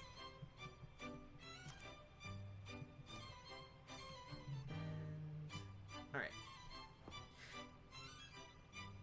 So, This is they all kinda- gather around, and then, the old man among them wore a simple tunic with puffy sleeves and wore a simple leather vest. He had a bald head with some liver spots here and there, with a long, white, and pointy goatee, and he took his son by the hands and asks, "Argal, my boy, welcome back. I see you made it in one piece." And Argal says, "Yes, well, Secumber has a great many sides, as well as a legion of shopkeepers out to McCoy, but hey, the sacrifices you make for your family, right?" And then the two hugged and laughed and said, "Too right, my son." Then the old man looks to you all. "Who are these people, Argal? Friends of yours?" And Argal says, "You could say that." And with your passive perception, you can hear him whispering as he got serious and said, "I think these are the ones mentioned in the Burgomaster's letter." "I see. Friends, come! Gather by the fire. Allow us to introduce ourselves." And he bows down rather theatrically for his age. "My name is Stanimir. I am a Vistani. We travel around the globe, helping the wayward souls of the world to find ways to smile again." Suddenly a heftier, muscular man piped up. The man diagonal to the left of Argal says, "You help someone, you help them help someone else, right?" And Argal says, "That would be my brother Luvash. Crude, but great in a fight. Oh, and the father of that little tyke over there." And there's this little girl sitting by the campfire next to the guitar. And then the little girl is wearing, a simple frilly dress, definitely homemade. And Stanimir continues as he leads you to the fire and says, Here, have some stew." So, who wants to take the stew? I will. Sugash will take the stew. Alright. I desire stew. Okay, my mic is on, so okay. Stew. Ew. So, with that in mind, hang on. There you go. So, let's just pretend that you're all gathering around the fire. I should have made some of these squares a bit bigger. Yeah, that Yeah, animated it's not mess. really very well aligned with the with the ones on the map. Yeah. But yeah, it's whatever. Yeah, but we get it. Yeah. You get it, and that's what matters. So, again, with a simple passive perception, you can tell that it's a simple deer stew with potatoes, carrots, wild spices. So, simple but very tasty.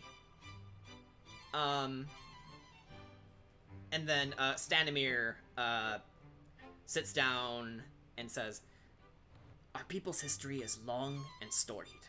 Its beginnings found in the land of Barovia. Why not stay a while and listen to our story? You must have a lot of questions about who we are." Of course. And I will turn to the book for this.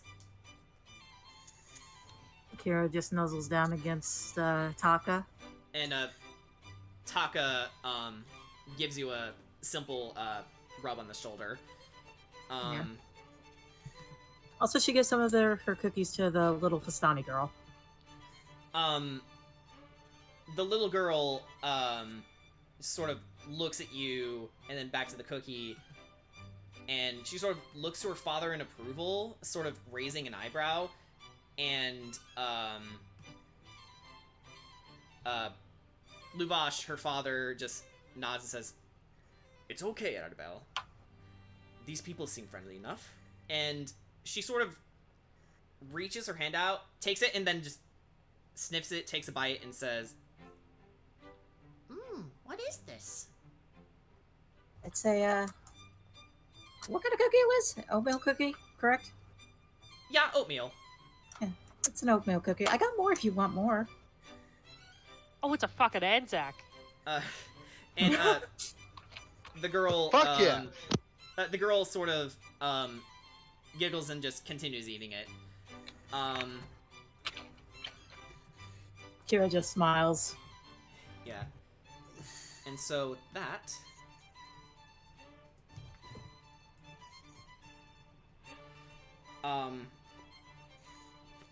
What are you doing, Sakash? yeah. Actually, I do also have some key art to show you guys. All right. So the stream is gonna tank just a tiny bit, but that's okay. Here we go. Alright, so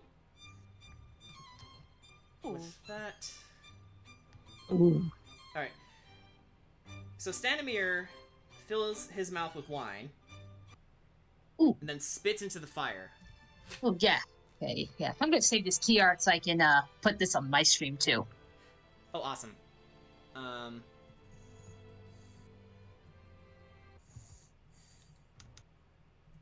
There we go. So, Is it necessary to spit it? his daughter, Damia, sort of shushes you silently just by lifting a finger. And I will show this to the stream.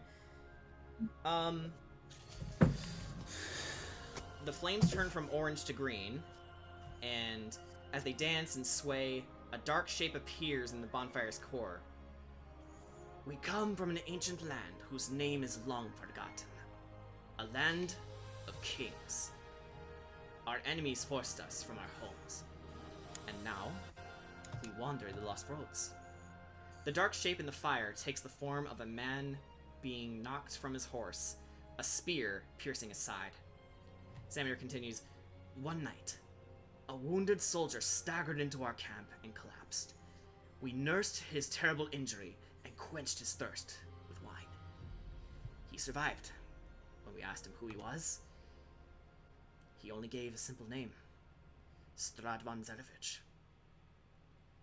That All name he again. wanted was to return home. But we were deep in the land of his enemies. We took him as one of our own, and followed him back toward his homeland. His enemies hunted him. They said he was a prince, yet we didn't give him up, even when their assassins fell upon us like wolves. Deep in the bonfire, you see the dark figure standing with sword drawn, fighting off a host of shadowy shapes. This man of royal blood fought to protect us as we protected him.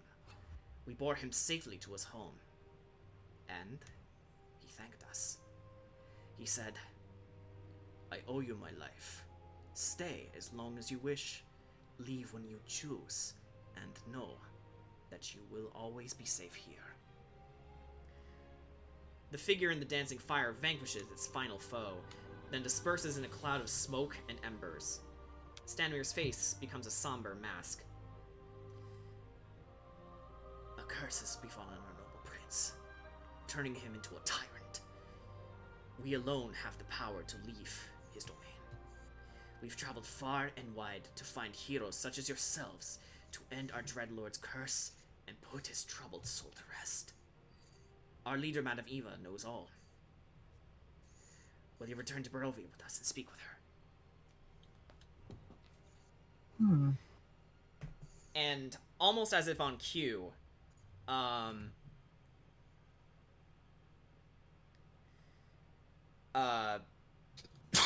Luvash and Argal, you okay? Yeah, no, I just sent something in my throat. Okay. Luvash and Argal, as if on cue, both point to the tent and say, Madame Eva has the answers you seek. Madame Eva has the answers you seek. Do you all make your way inside the tent? Yeah. And Yes. just for direction's Yep. sake, the tent is actually right here. That's like- Oh, so Right up we're next to Xavier. practically on top of it. Yeah, actually. And as your friends Corey and Kira tried to make their way inside, they get stopped by the two brothers, and they the Xavier asks, "What are you?" Sorry, friend. Madaviva wants to see these seven. And Taka says, "Come on, you can't be serious." It's all right, love. Don't worry. I'm afraid we are. Dead serious. Why can't we come in? Madame Eva insists on it. I'm not sure what's going on, but Xavier starts to turn over to the campfire.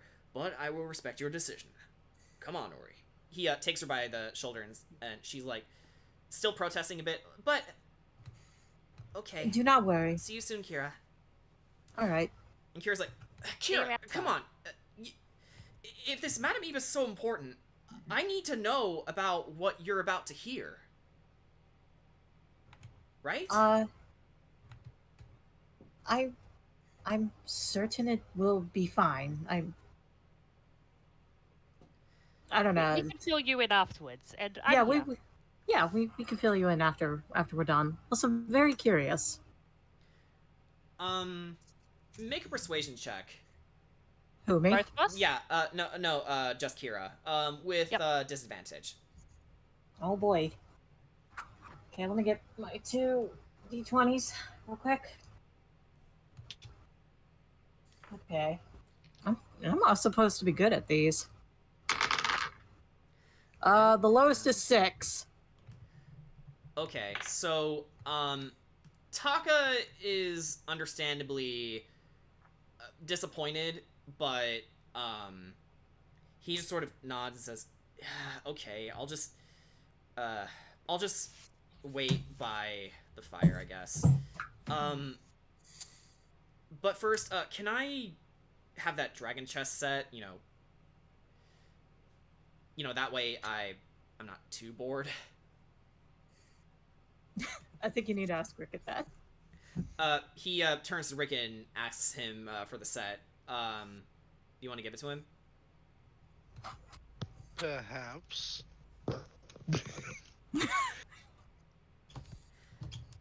You can use it so long as you play me. Fine by me. Alright, Rick will hand over the still unopened. Alright, so he takes it and says, don't worry, I'll be sure to give it back to you after I'm done. And with that,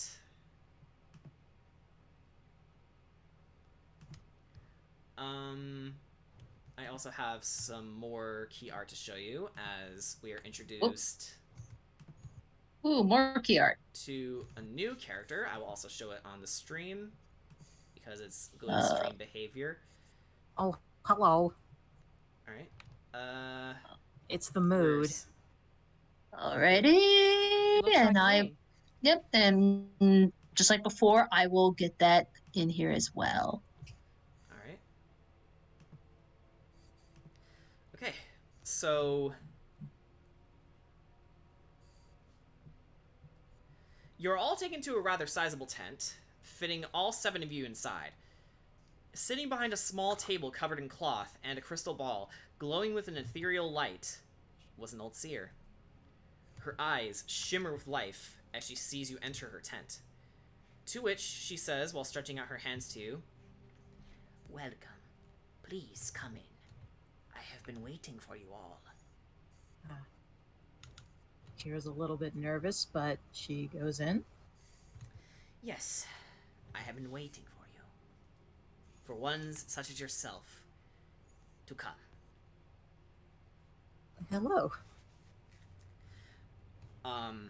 So It's nice to she meet you. looks to you and says, "Young Kira, you are in grave danger. He will be searching for you." Searching? "Yes, searching. Do not drop your guard, and do not forget who you are on your journey, and who you are fighting for." I see. She looks over to Corey. Corey's looking at the old woman. And almost as if peering into your soul, she says, "Corey, what life is there beyond your friendship with Kira? Your time in war? Who are you? A warrior? A friend? A faithful servant?"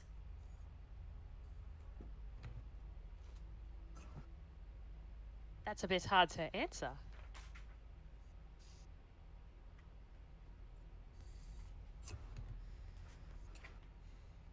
Ask yourself these questions and choose your own destiny.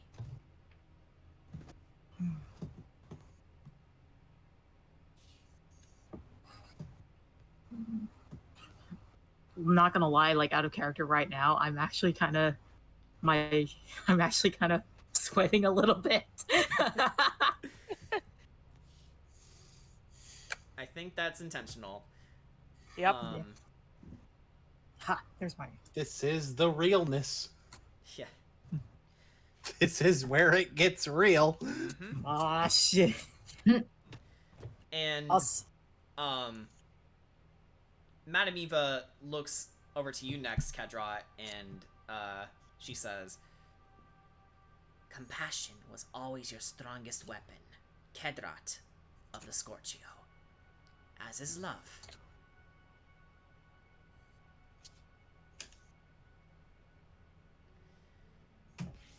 That would be an accurate descriptor. Then she looks over to Ricket and says, "Oh, Ricket, caught between two different worlds, in the most literal sense imaginable." You keep cutting in and out. Wait, Yeah, what? you've been. Not mine. Yeah, for a lot of this, you've been cutting in. You've been cutting it. Yeah, Pick up? just. Okay, that's weird because my connection's fine. Yeah, like, No, it no, could, it's it just could that be Discord isn't projecting you because you're too quiet for your microphone. What the? Oh, is that what it is? Hang on. Yes. Uh, You is need to Discord is being a butt. Apparently, you need yeah. to make it so you need to lower it so it will pick you up when you're quieter than doing voices like that. Wait, okay, so Either I need that or do push one to at talk. a time. Do I need to lower my input volume? In voice and video, you need to your voice sensitivity, it needs to go Oh, wait. w- Wait, okay. Is this better?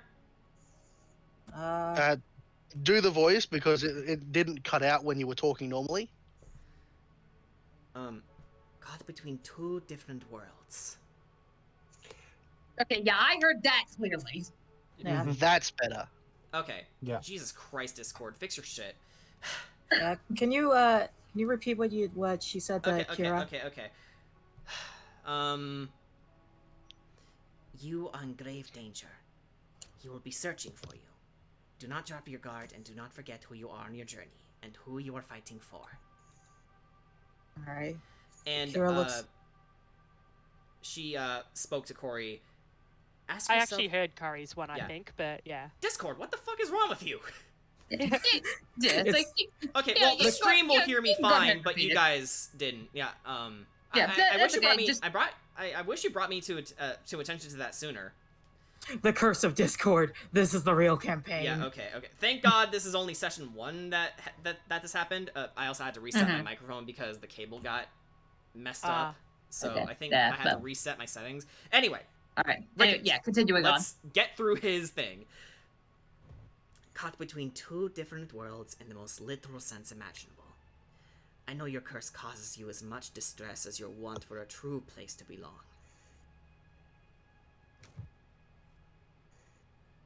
I would rather you do not read my fortune. Do not seek to be rid of your ephemeral hold on reality. Use it to your advantage and find a place to plant your roots. She looks over to Mimi. Mimikyu. You, like Ricket, have traveled quite a long way to come here. Dragonlance. Mishika's love has steadied your feet on the path of healing, but the world is still hateful of your kind. Do not let their jeers and stones affect your inner strength.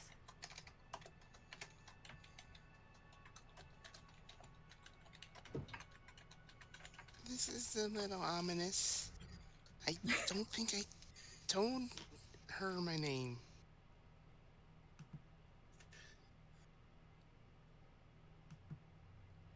Oh, I've been waiting for this for so long. Yeah. And finally, she looks to Ark and says, Brave Ark, your mind, like your body, is a wild storm in this turbulent sea we call the world. Keep calm and listen, and the answers to your past life will come to you. Easier said than done. And finally, she looks over to Zagash and says, Ah, I see we have a Belmondo on our ranks. Sugash, is it? That would be correct. Esmeralda speaks quite highly of you. She is in the middle of scouting right now. She should be back pretty soon.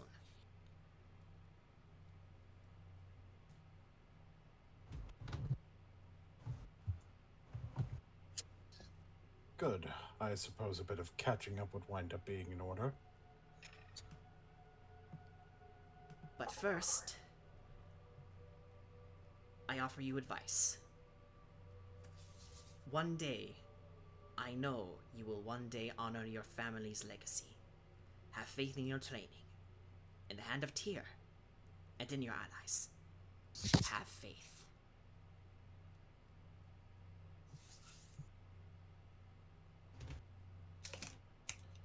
It can take quite a bit in order to falter my faith. Good, that's good.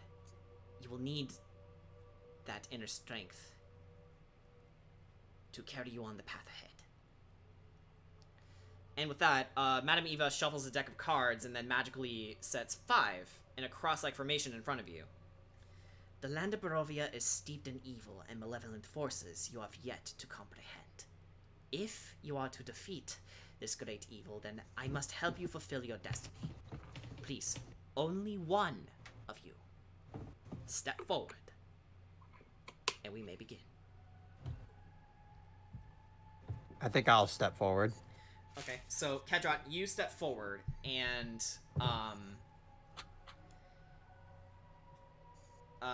your hand reaches out, and as if by magic, the first card, the one on the left-hand side of you, begins to float up, and it enters your hand, and it says, she says rather, "Look to the one who sees all. The treasure is hidden in her camp."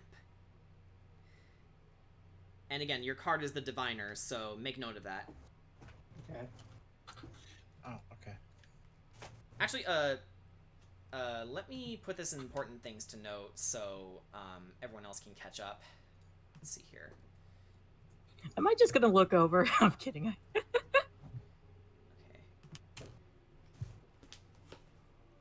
Yeah. Trying to pinch my fingers in between the pages. Alright. Card 1. Diviner. And, she says, "Ah! I think the treasure is under my very nose." And, next up, the second card on the top row of the cross, unveils itself to you. It is... I love this reading so much.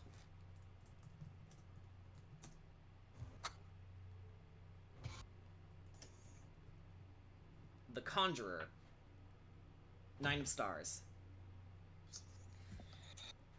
I see a dead village, drowned by a river, ruled by one who has brought great evil into the world. A flood? A dead village drowned by a river, ruled by one who has brought great evil into the world.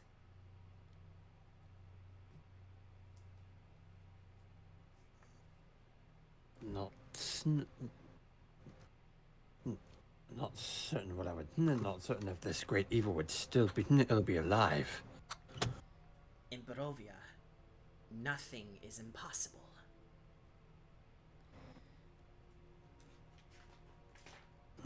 And the third card, on the very right of the cross, lifts up, and it reveals itself to you to be...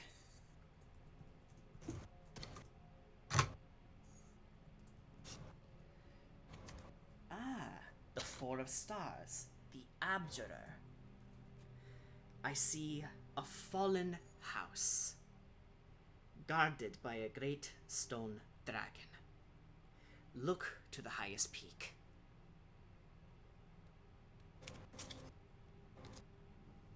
He's certainly quite a big fella. But not big enough for a champion such as yourself. Big boy. Yes, big boy. And, It's Frank. He's guarding the treasure. no, he's a lizard folk, I assure you. But, And the fourth besides, card- he'd be guarding the fourth hot card- dogs. Yeah, the fourth card, well, hot dogs and sausages, but that's neither here nor there. The fourth card, on the bottom row, lifts itself up to you, and it's something of an amalgamation.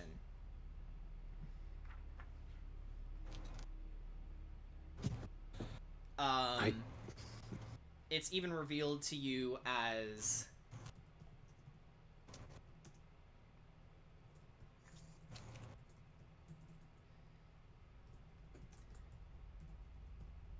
the Round Table.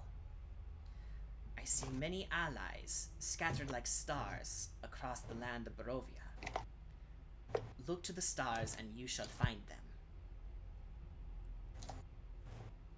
Well, at least I know that we have some allies out for where we're going. Certainly hope it'll make the place a bit more welcoming than these cards are making it sound. Barovia is very rarely a welcoming place. Your friend speaks truly. The Belmondo speaks truly. And finally, the card in the very middle of the set. It flips up, and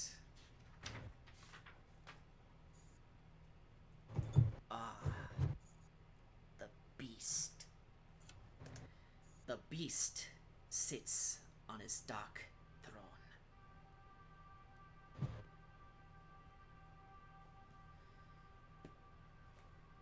Now this certainly seems like a fight I wouldn't want to pick myself. Keep these cards close to you. They will cast a light in the darkness. There you are. I'll certainly keep these cards in a safe place. As well you should. And as you are in the middle of this reading, all of a sudden, a woman comes in. She's wearing a bright red trench coat and studded leather armor underneath, armed with a hand axe and two swords, a short sword and a rapier respectively, and long black curly hair tied back by a simple bandana. Her right leg is entirely prosthetic, colored brass and shimmering in the low light emanating from Madame Eva's crystal ball. She's carrying a large black book in her arms. Madame Eva, I've returned. I found it. Ah, Esmeralda. Welcome back. I see you found the first item already. Kira tilts her head to the side. Suddenly, Kedrot, the first card in your grasp shakes and flitters out of existence. And the woman, Esmeralda, looks to you, Sugash, and she says, Belmondo? Hello, Esmeralda. It seems quite auspicious that we should meet again in such a circumstance. Funny. This is exactly how I pictured it.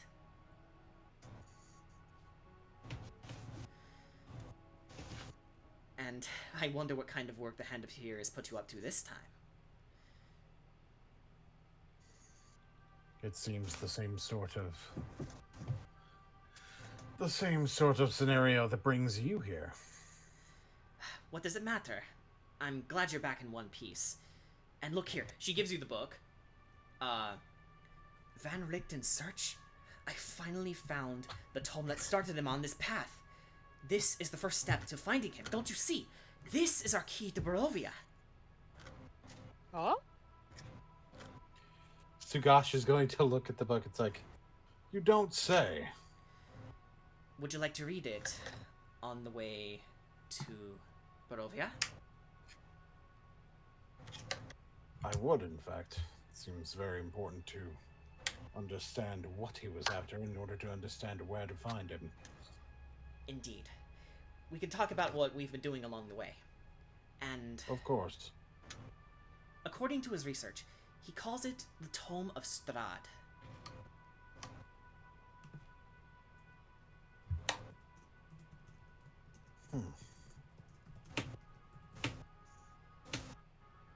And I made a note of that for you guys. And with that, she says, well, now that it has been decided, we should probably close down camp and make our way to Barovia as quickly as possible. No good can come from a lowering sun. I learned that much from, regrettably, the werewolf job. And she taps her lower leg. Akira just kind of screams, ugh, werewolves. That you'll have to tell me more about. I have a couple of werewolf stories myself, actually. Funny how our businesses are different, yet we go after the same quarry. I specialize in matters of the occult, as do you. It's only natural. And, she begins to leave the tent, stops, and then turns back to see you. Belmondo? Yes. I'm glad you're not dead. I am glad you aren't as well. She smiles and then takes her leave, and, Madame Eva wiggles her fingers and grins and says, Ta. Thank you for the reading, by the way, Madame Eva. Thank you for heeding it. Kedrat's actually gonna walk over to Sugash and tap him on the shoulder. I'll need you. I'm going to need you for something. Could you come with me for a moment? Certainly. Akira's gonna go and rejoin Taka. Alright, so, at this point, give me 1 second as I, you know what, do this for fun. I love it how Rika just went straight back to the bush. Alright, so, I'm just going to, have him... Too many new people. Yeah, I'm just gonna have Taka, take his luck on the dragon chest set. Alright, so... 13 versus... Okay, so he beats Xavier in a game of dragon chess by 13 over 6, and he's like, Jesus. "Ah, I win again!" And Xavier's like, "Ironic how you, the bulwark of many battles, are a more deft hand than I."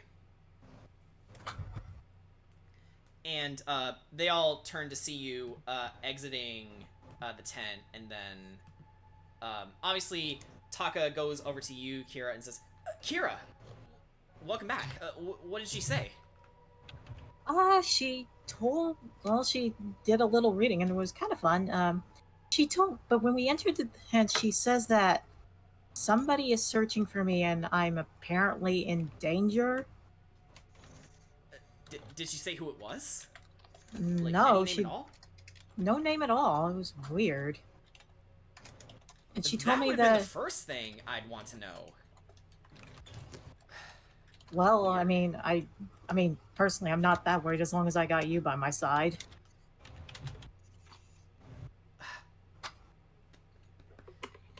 I'm choked up. I'm choked up just now. I'm sorry, Jordan.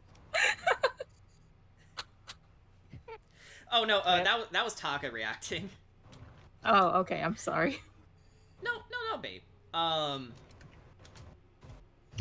So, what would you all like to do before everyone gets ready to make their way to Barovia? Well, This man owes me a game of chess. All right, Taka looks over to you, Rickett, and says, Hey, Ricky, how about that game you were talking about? You're on. Nice. My kind of attitude. All right. So, Kira's gonna take out her ocarina and she's gonna play like some music. all right. You play a simple tune, and it's very nice and very on the. Actually, no. Make a performance check. Performance. I am good at these. Let's see. What is it? It is a +4. Let's go. Big bucks, no whammy. Big money, no whammies. You play a simple Ah. tune and then time rewinds 3 3 days. Hey guys, I just got my first nat 20, so it's a Nice. 24. Oh, yeah. Yeah. Okay. So, time back does to my rewind 3 explanation. days. You play a simple tune, and Where's my the tune ocarina? is so melodious, it carries through the winds, and even the Vistani started to think my join you in ocarina's over there a somewhere. little bit of an impromptu jam session, and it turned out to be this like traditional song that started playing, and it's really nice on the ears, and it did a great job in lifting your spirits. I am glad I am the charisma caster of the group. Charisma, charisma, charisma. know. Alisma. All right, so Rickett, I'm willing to bet that you want something out of this. So, how about he looks into his pouch and says, "How about 50 silver for best 2 out of 3?" 50 silver is a fair bet. All right then. Ready to roll? Let's go. All right, so this is gonna be a sleight of hand check. Oh, you gotta love it! That's a nat 20! Another natural 20. Okay, so he rolled a 2.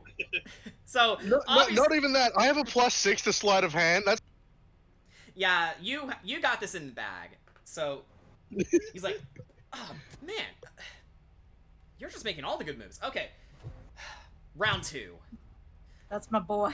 And he starts on, like clinking the dice in his hand, like, "Come on, come on, come on." Hey, guess what this one is? Not a nat 20, but a dirty 20. Wow. Okay, so he rolled a 9. It's like all of his luck is I have being another pair sucked of eyes out who can him prove it. Thanks to you. And he's like, "Okay, okay, here's your 50 silver. Good game." There is You a did- reason I bought this. You did your best, honey. Thanks, Kira. Rickett will now swindle money out of people who think that they are smart. Oh no, I have You a may not want bard to say that character within I play earshot who of does that. Kira. That this is her fiance. Excuse I didn't me. say it in character. I know, but just in I was case. about to say, boy. Yeah. Nah, Right. I don't need Rickett to do that. I have a character who's literal, like a bard whose literal personality is, "I'm going to take your money, whether you give it to me willingly or not." That's So amazing. the sort of Yeah, guy that's who what would Baku slay a does, though. dragon with vicious mockery and then Fucking say, Dr. Money. yeah. Also, DM. Dr. Money with a So- loot that Yeah, so- literally bursts into flames as he plays it. Also, Your bard- DM. Sorry. Yeah. Okay. So let's keep going. Yeah. Also, DM. I have revealed everybody's tarot card. Ooh, awesome. And I have just gone through listing the effects in Binding of Isaac. Ah, that's what it was. All right. So anyway, Kedrot and Sugash, you wanted to talk to each other? So, that friend of yours that came in while we were having our reading. Yes, Esmeralda. What about her? One of the cards in which I was holding disappeared as soon as she came in.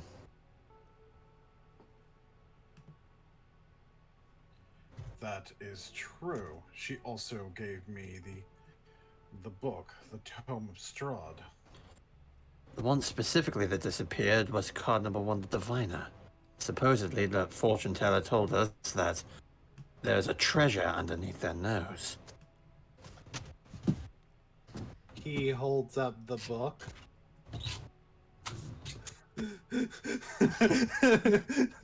Literally.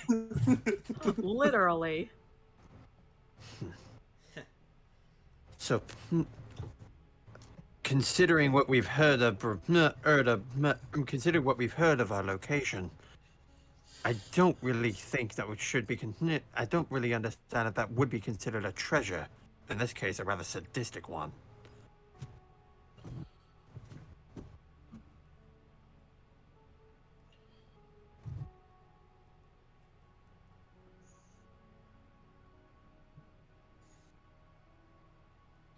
Would you propose that Esmeralda herself is the treasure of sorts?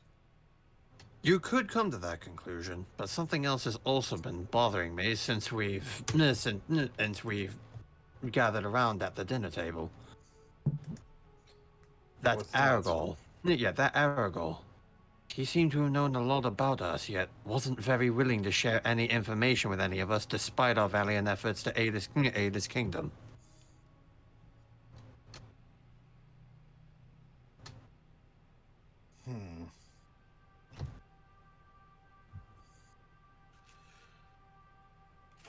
It is something to consider, but matters such as this tend to be better less discussed in public than in a more private setting.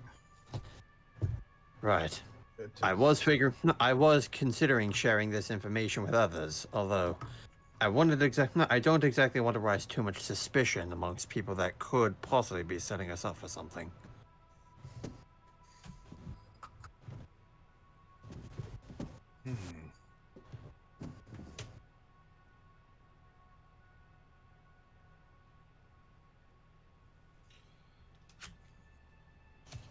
I believe these cards perhaps represent a path. A path to, well, the solution to the problem. Not just a solution. These feel like a prophecy.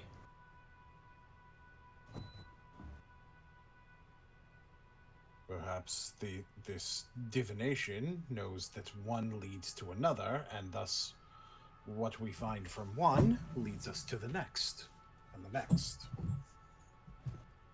So in other words, these cards are going to be a path on what are going to be our designated path to possibly surviving this journey.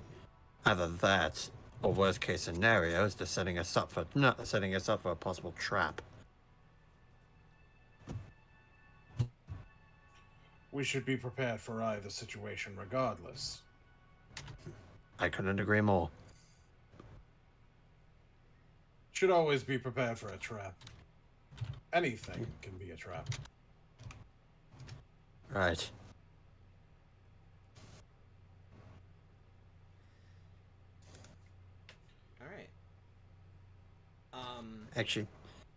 Actually, with that said, I'm going to essentially, I'm gonna take card number 2, and I'm going to give it to Sugash. If this ever disappears on you, I want to hear it first.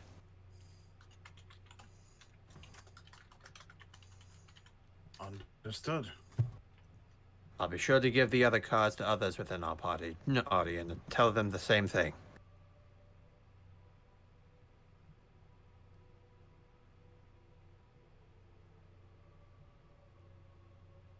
Mm-hmm.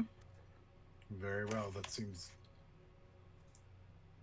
it seems like a potentially better plan to have the cards split up. This is supposed to be a map, better to, well, have us continue to have it. Right. And in the case if one of us gets captured on this journey, if they happen to catch one of us that happens to have the rest of the cards on us, they could more than likely read out the rest of the map without needing the diviner. Exactly. Right. Let's rejoin with the group. Understood.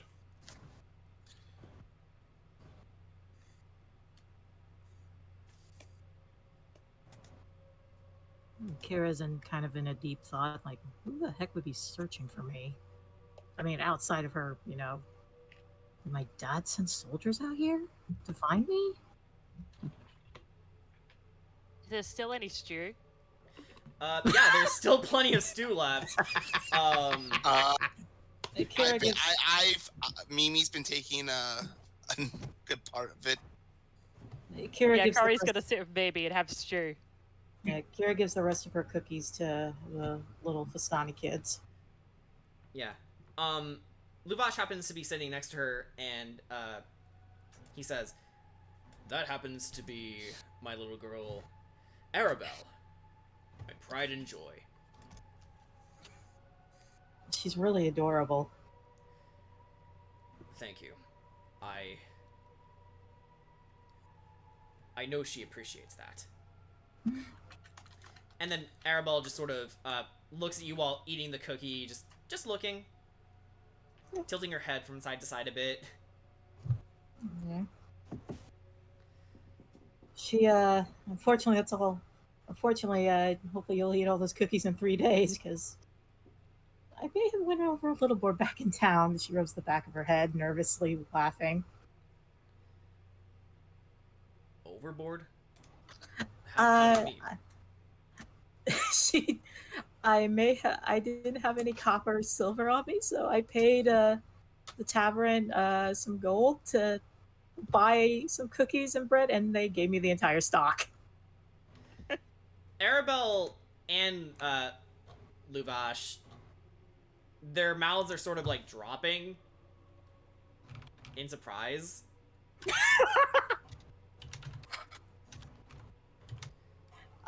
Yeah, I don't have a lot of copper or silver. Unless you have some silver I could trade for a gold. No, I think the gold you have is fine, but the entire tavern, that must have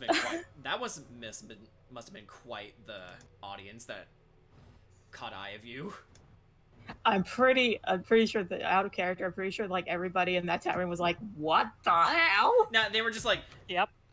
Their eyes were like widening in surprise, and they were just like looking at the barmaid with this giant plate of cookies and bread, just making their way over to your table and Araga's table.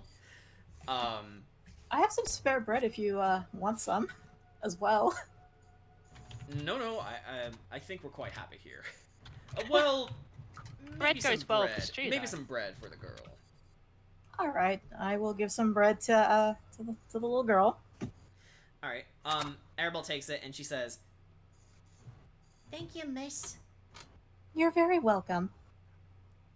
She smiles. Yeah, Kira smiles back.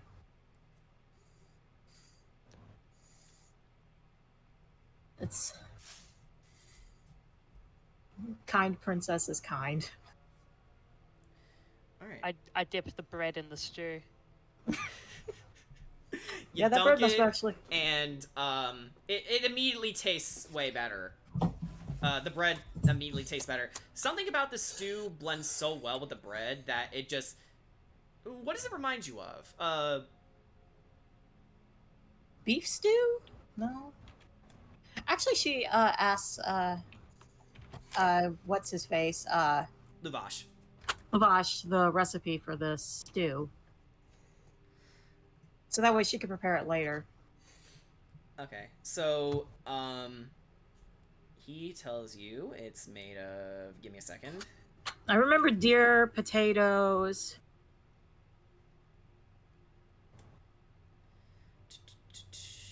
It's here somewhere. There we go.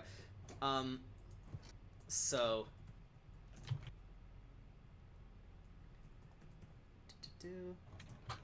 I'm also going to be keeping a note of recipes of things we find in Barovia. That's actually a good idea. Nice.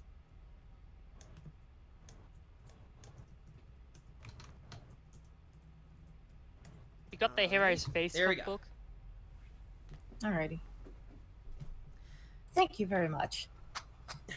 Anytime. And Here, just let's see here. Hang on, where are we again? There we go. Alright, so if no one else has anything they'd like to do, I think we're ready to move on. yeah. Yep. Alright. So, as night falls, you ride for hours and hours on end, hearing the sounds of crickets and frogs singing and croaking, horse hooves clopping, the wheels of the caravans turning and creaking, the wood stressing against your weight. Esmeralda sits next to you, Sugash, and open up the book you saw earlier, the Tome of Strahd.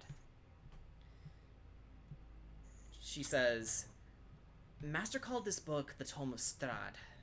Here, have a look at this. And then she hands you this. So far, Boone's been getting all the handouts, which makes sense, but... Alright.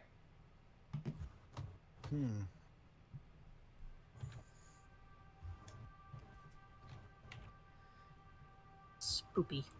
Yes. I guess It's Kira a would damn be- pretty map. I guess Yeah. Kira will be riding with Argyle and Where should I ride? So Taka will obviously be riding with you, Kira. Let me do that real fast. Oh, there you I go. imagine Rickett would instead of being inside, would be sitting on top of it. Okay, yeah. We can flavor it like that. Kira's Because, just a genuine dislike of We would say Ark is doing the same. closeness. We would say Ark is doing the same thing, but he's a big boy. He's massive. Yeah. Big It also bird. helps being that Rickett, without any gear, is only 5.5 kilos. Very Actually, light boy. which one would Xavier be in? Xavier. Actually, we can put Xavier with Stanimir. Wait, hang on. Don't put him on Stanimir. Okay, I'll go with that one. There we go. Okay. We can put Orisa. Stand him here. We can put Orisa here.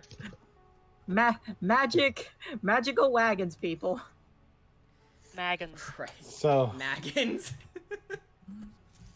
That's a new word. Magical wagons. Esmeralda is in the front cart.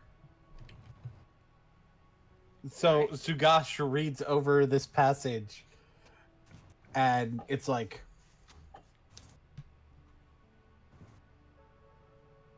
It is rather unfortunate that someone that it seemed as though was so...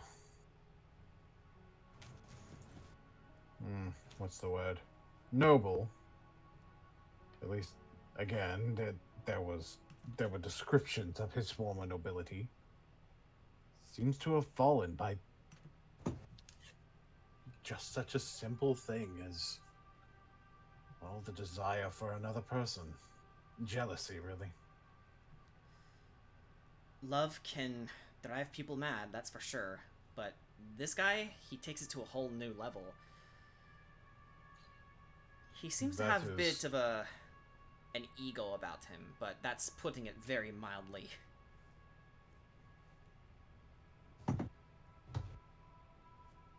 He would not be the first to express a desire to overcome death. And that desire tends to lead people towards very strong actions. Actions that do not necessarily sit well.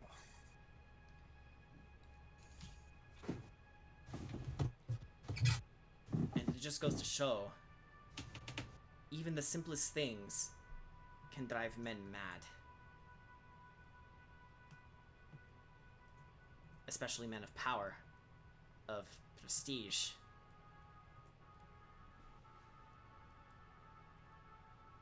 And if Strahd is as ancient as he says he is in this passage,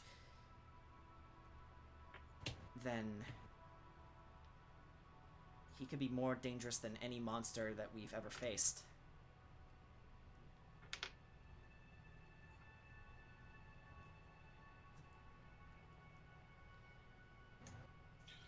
And suddenly you stop dead in your tracks, Nope, that jolts Kira awake. and you can hear the horses neighing. They're freaked out. And Uh-oh. the Vistani all stopped, and they peeked out of their carts in utter confusion. And as you all tried making sense of the situation, a thick white fog began to roll in. The Vistani all backed away in terror of it.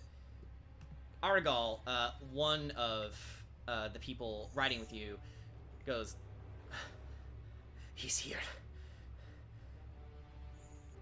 Everything okay up there? And as if on cue, a pack of wolves led by one dire wolf all came down from the hill. So, okay, let's okay, so let me get 7 of these guys out, including the dire wolf. Oh shit. Oh, we're getting ready for battle? Yep. So, Alrighty. being on top of the wagon, would I be... see it?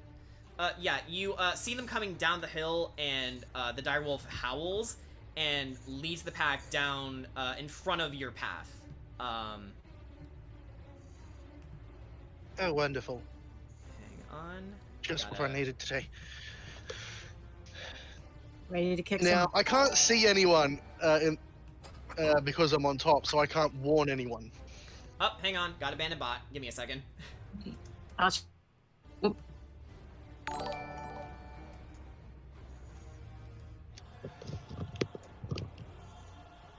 Nah, 5e tools Yeah. is still slow. Oh well, I wrote down all my stuff anyway.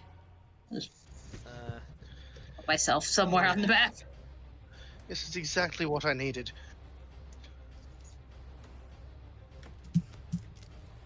Gotta ban another one. Sorry. Oh, good. Ooh. And as usual for Rickett, his guise drops as he draws his knife, ready for a fight. Kira's got her staff ready. So, 4, 5, 6, and let's do what we did last time and mark these things. So, I think 7's a little much, but hey. I mean, There is 7 of us. Yeah, 7 of you. So, And some Vistani. 7, and there's also 3 other characters who could probably come out and fight if we need any help. Yeah. I just need to remember how to do the color thing again real quick. 3 or click more. on them, and the orb at the bottom. Oh, what was that? Oh, yeah, Click I on see them, it, I and see it, there's I a see it, little I see thing it, on the I see bottom. it. Okay, thanks. Alright. So, this will be wolf red. This is wolf blue. Wolf green. Wolf orange. Wolf purple. Purple, yes. Wolf pink. And wolf Black. yellow. Ah. And, okay, so we'll have... Let me take a look at the initiative order. Alright, so... I have my bars. Red will be in the very back. Wolf 3 will be... Actually, no. Wolf 2 will be with the dire wolf. Wolf 3 will be... Yeah, and then Around I guess here.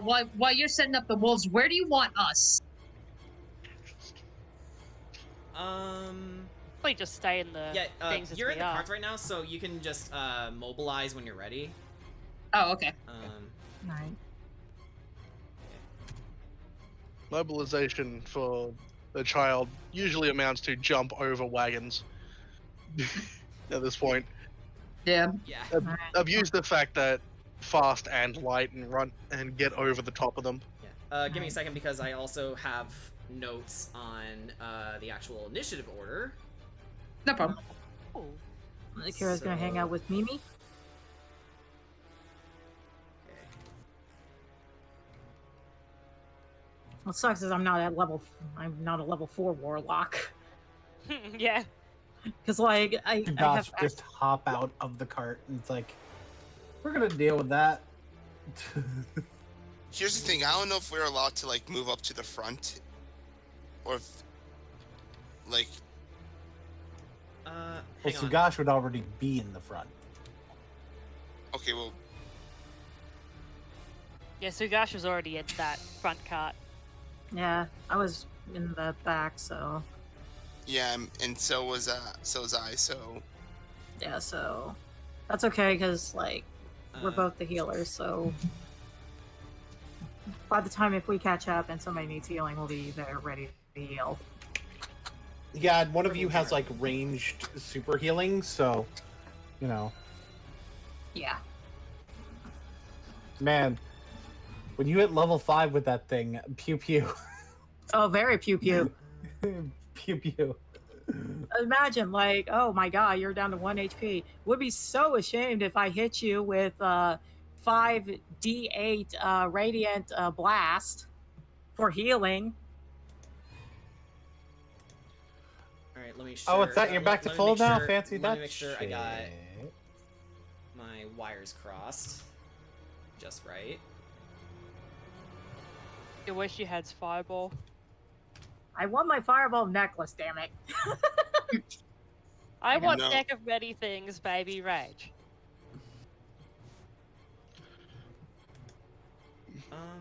Oh wow, they're literally just in range for a fireball. Yep. They're also in range Okay, for radiant Okay, blast. I think we're ready.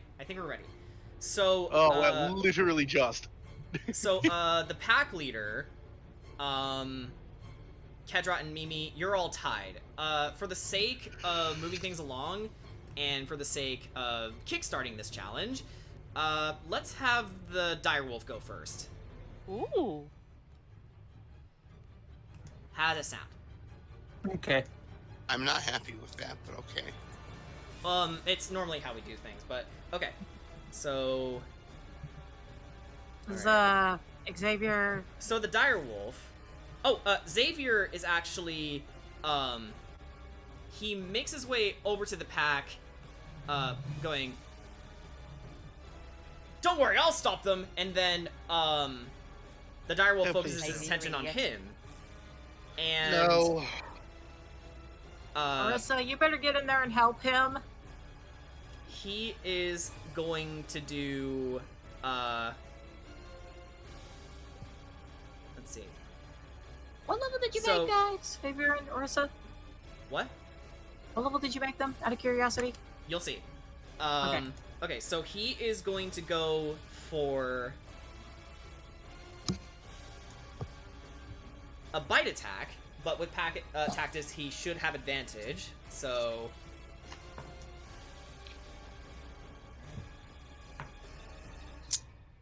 all right. So that's gonna be an 18, and Ow. he's going to bite him in the jugular, and his jaw pressure was so intense, he bit through the armor, through his jugular, and he instantly bled out to death. Oh! Xavier! Orisa sees this and just freezes in place.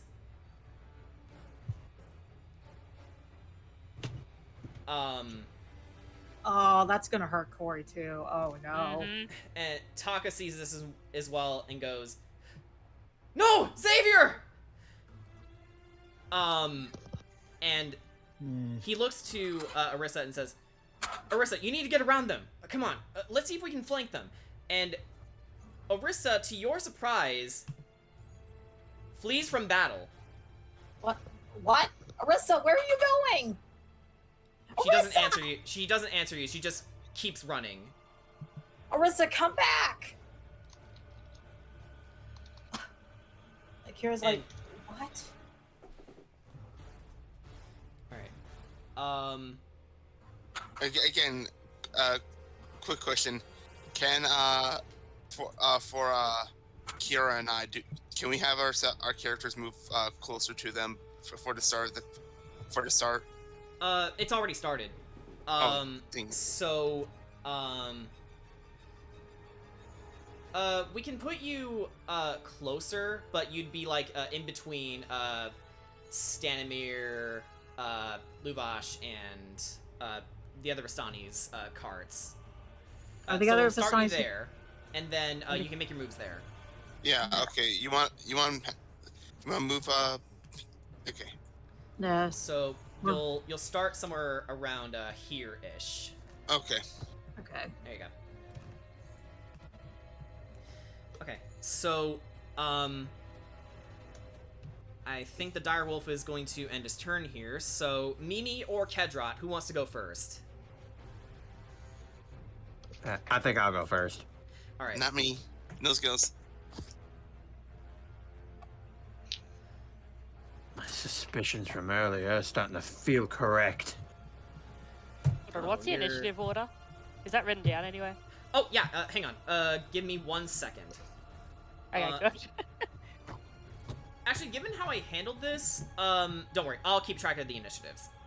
Okay, cool. Just tell me when then. Yeah. That's my job as a dungeon master. All right. True. So, Kedrot, what are you doing? You hear Kira screaming Xavier's name as well. She's kind of really sad.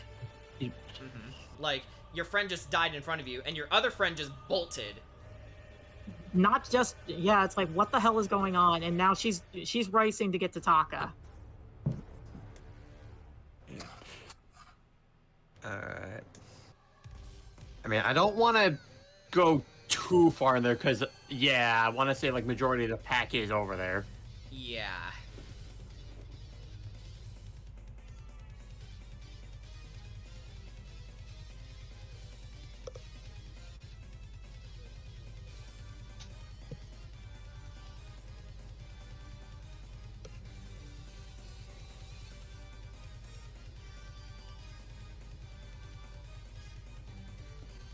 I have a bit of an idea what how are we you can probably fend off the pack.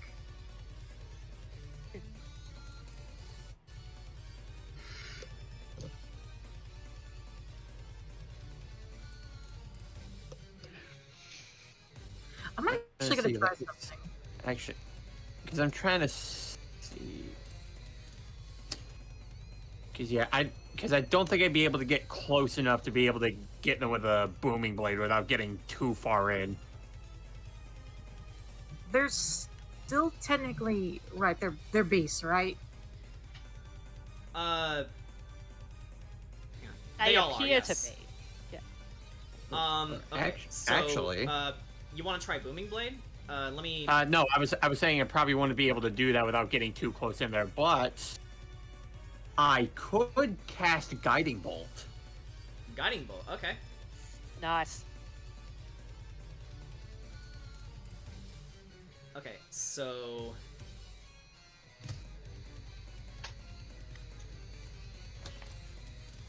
Go ahead and make a ranged spell attack against whatever target you choose. I'm going to. I think I'm going to attack. What's the one with the what's the wolf with the red circle around him? Like, not the one in the back, but the one more in the front. That's the dire wolf. That's the Yeah, dire. yeah, the dire Oh, wolf. okay, that's pack the dire. Okay. Okay, so first I'm gonna move a little bit in front of. I'm gonna move a little bit in front of the cart. Kind of get that side. Kind of get that side sort of covered. Now. And that's a nat 20. Oh, natural 20? Okay. Yeah, go ahead and make your attack. Okay, so that's gonna be 4d6. 46, alright. Ooh, I had an idea. If we Go managed to ahead defeat and the roll direwolf, damage. I had the idea if we defeat the direwolf, that might make the pack a little more scared of us. Oh, and guys, make sure to write down your roll results in the rolls channel. Okay. Yeah. Specifically for rolls. So, Kedra, you got a natural 20. Yeah.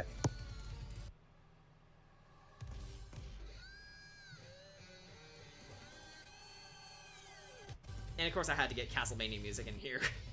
And Might yeah, have been that. since it's a nat 20, how are we ruling criticals? Double the dice. Okay, and so that's 40 damage. Okay, 40 damage. Very nice. So, What? Quay? Guiding bolt. Critical guiding bolt. Get fucked. So, whoa, what are you doing? What the hell? What the hell are you doing? I'm having too much fun. Wait, who did What that? just happened? Okay. I don't know. Who did that? I don't Sleeping. know. Kedrat's gaming. Okay, so the direwolf gets hit with radiant energy, but seems to have shrugged it off actually. Because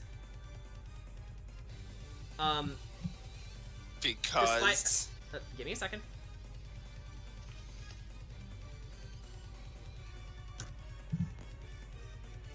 So, as the radiant energy crackled out of your, I'm assuming you're using your sword to cast it, right? Yeah. Okay, so it casts out of your sword and flitters out straight towards the direwolf, when suddenly, you see a bright flash of light, and a shield surrounds it. What? Uh-oh.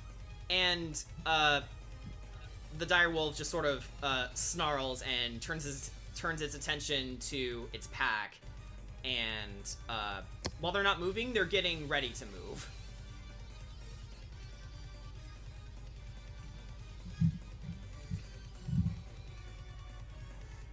So it appears they have a protection. They seem to have protection around them.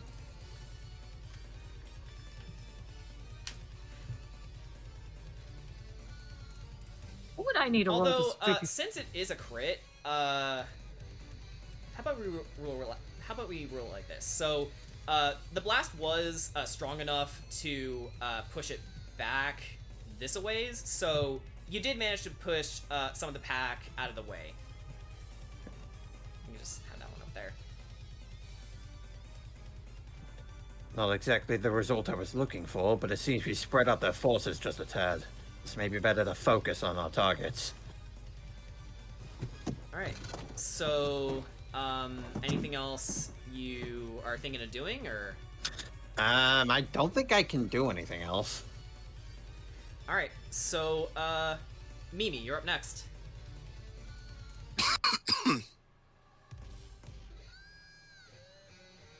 Okay, let me get to the thing. Okay, that's the wrong tab. Yeah.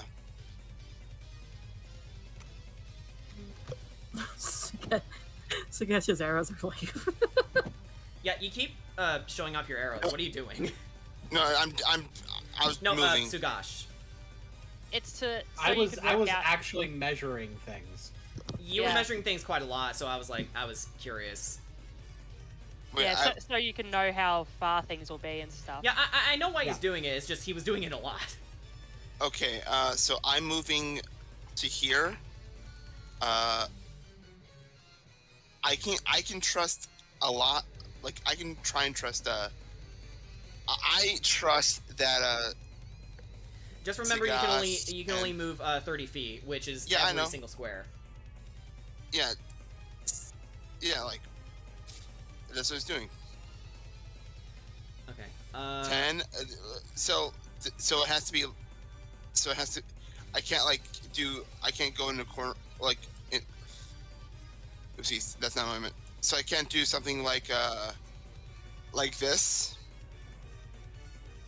Do you see it? Can I do something like that? I'm not seeing it. Okay. Let me show you. Like, okay, follow me along here. 10.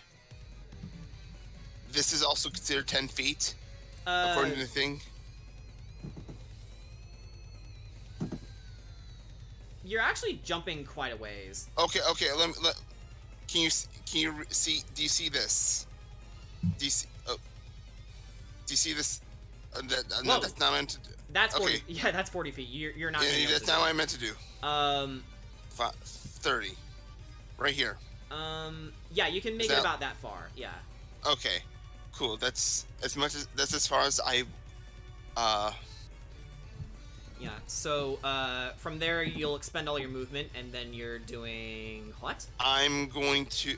Okay, let me double check my spells because I want to make sure that. Damn it! Maybe took my spot. Well, You can get it later. yeah, I'm gonna use this time to cast as a bonus action the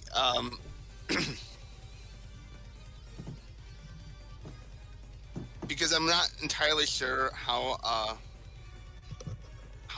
strong or weak Go ahead and describe the spell.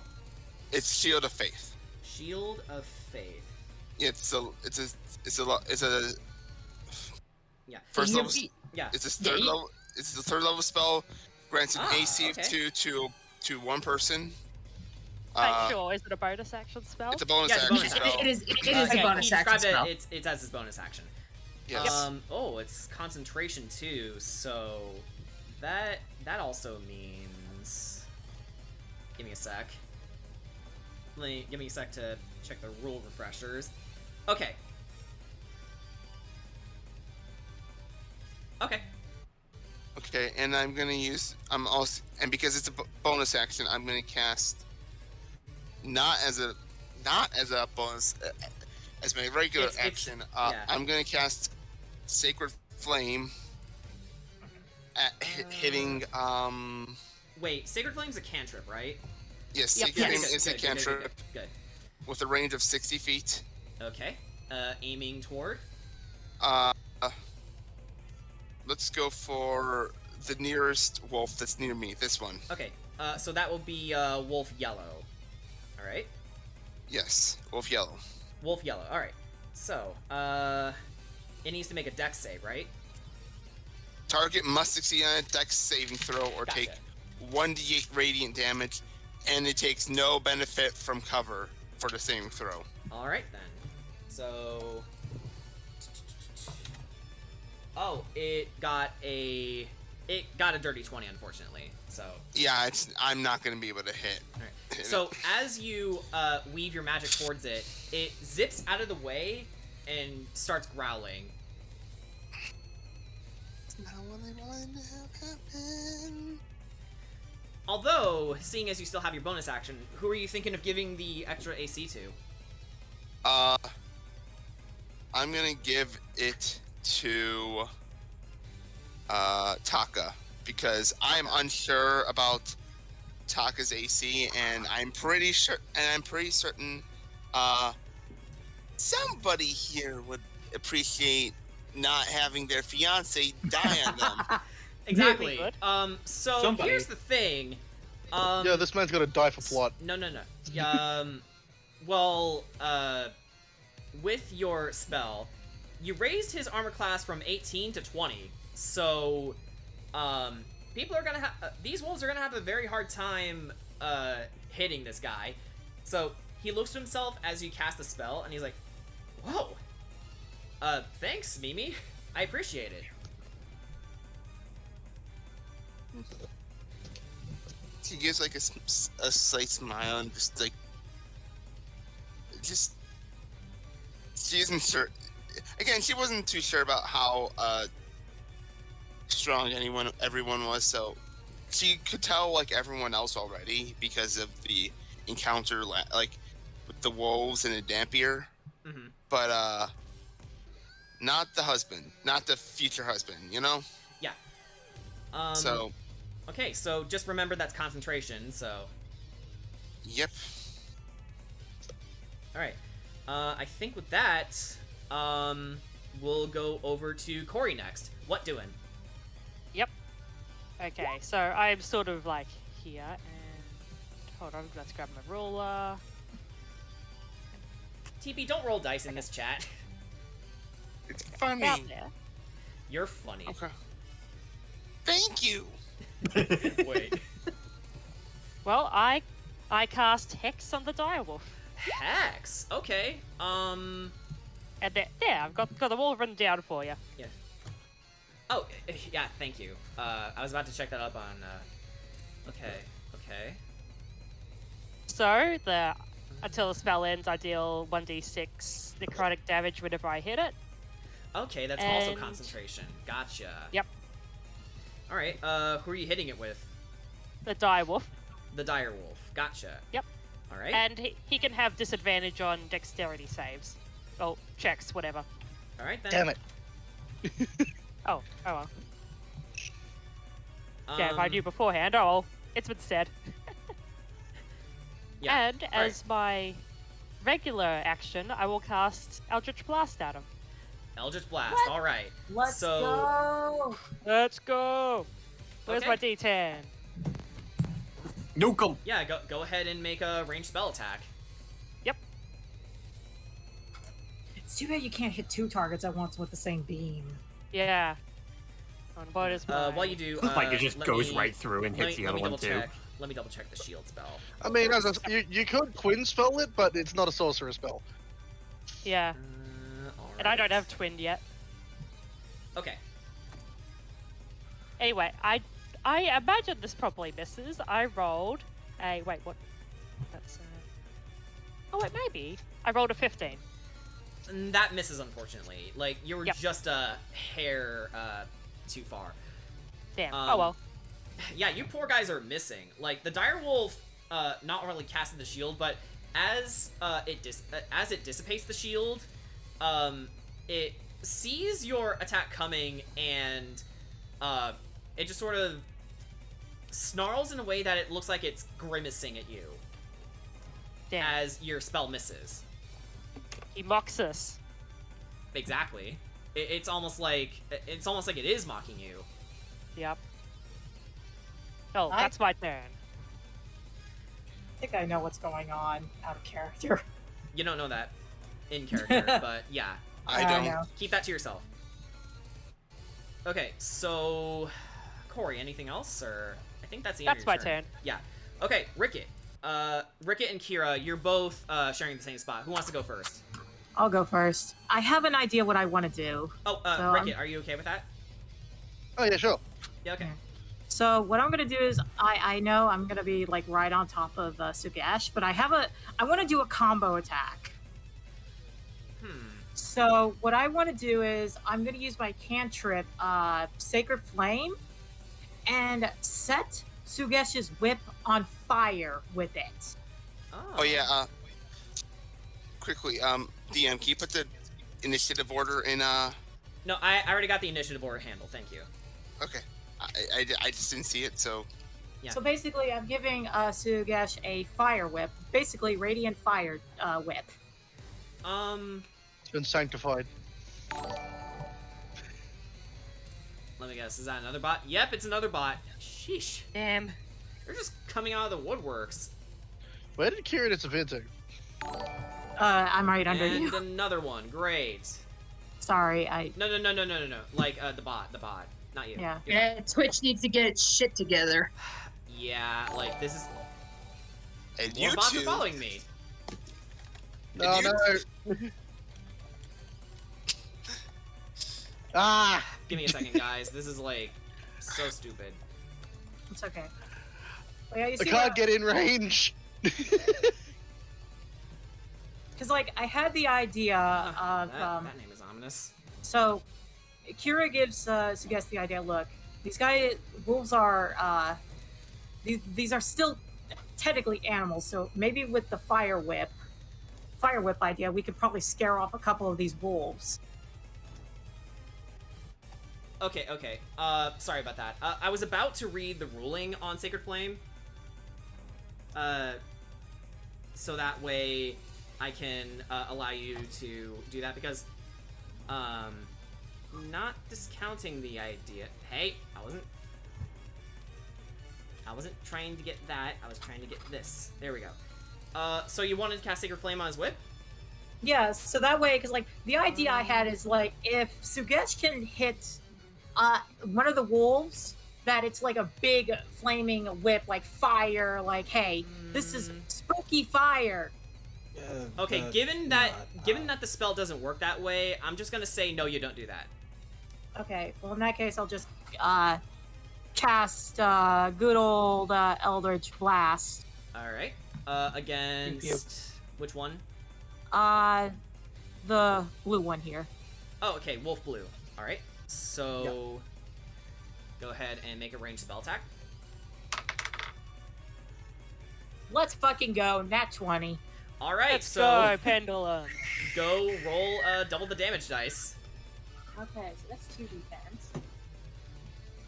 Neuter that fucker. Now we Okay. just need for me to roll a nat 20 when I attack it. And triple the damage dice. Let's fucking go. I got a 9 and a 10. All right. So 19. Yes. Okay. So Kira, how would you like this throw rug to be made? Ah, fuck. So Kira is absolutely livid because she just witnessed one of her best friends die right in front of her. So her eyes are kind of like they're still obviously still blue, but there's a brief moment where they turn yellow, and she aims her staff, and this big gold, like her eldritch dress was mostly blue, but it's not like a golden color, golden like yellow to white gradient in the shape of a dragon, All right. just so flying at this wolf. yeah. So as the energy crashes into the wolf, you hear a bit of a yelp, then a pained howl as it fizzles out of existence. She is livid. All right. So currently there's 7 wolves in total. The other son are gonna help, or they're just hiding. They're all like gathering towards you. None of them are hiding. Okay, so Ricket, I believe if Kira has nothing else to do. Kira has nothing else. She's on a warpath. She is ready to murder. Right. Okay, so Ricket, you. The only should one be I up could next. reach is dead. All right, so you'll have to come up with something else. Well. Sorry.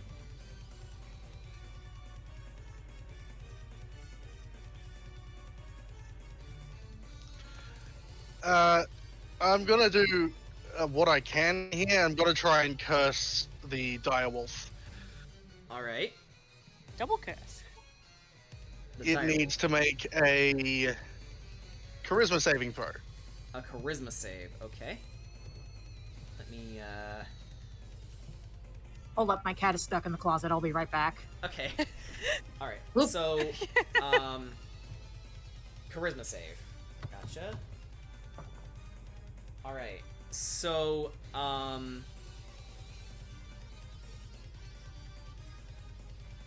the direwolf rolled a 9 rather. Wonderful. It is now cursed by my eye, and now it will remain cursed for a minute or until I change the target. All Now right. it's just gotta wait for some of the effects to come into play, and that's literally all I can do. Okay. Fair. Yep. All right. So next up is Sugash. What doing? So I recognize the power of being able to fucking splinter these guys a little bit, force them to go in 2 different directions. Gonna measure something real quick. All right. Oh, I can go there. All right. That could help splinter them. Give them 2 different directions to go in. Should I go after the green one or the yellow one? Because me going after the direwolf and being melee right in the middle of everybody is bad. And being the only melee guy in the middle of it is bad. What do you guys think? Which one? Which ones were it? Was it? Green and yellow. Green Green or and yellow. Probably yellow, but I don't know. That's what I'm thinking, because that way we sort of have a split on both sides. Yeah. That way they can't like concentrate on one or the other as much. Yeah, exactly.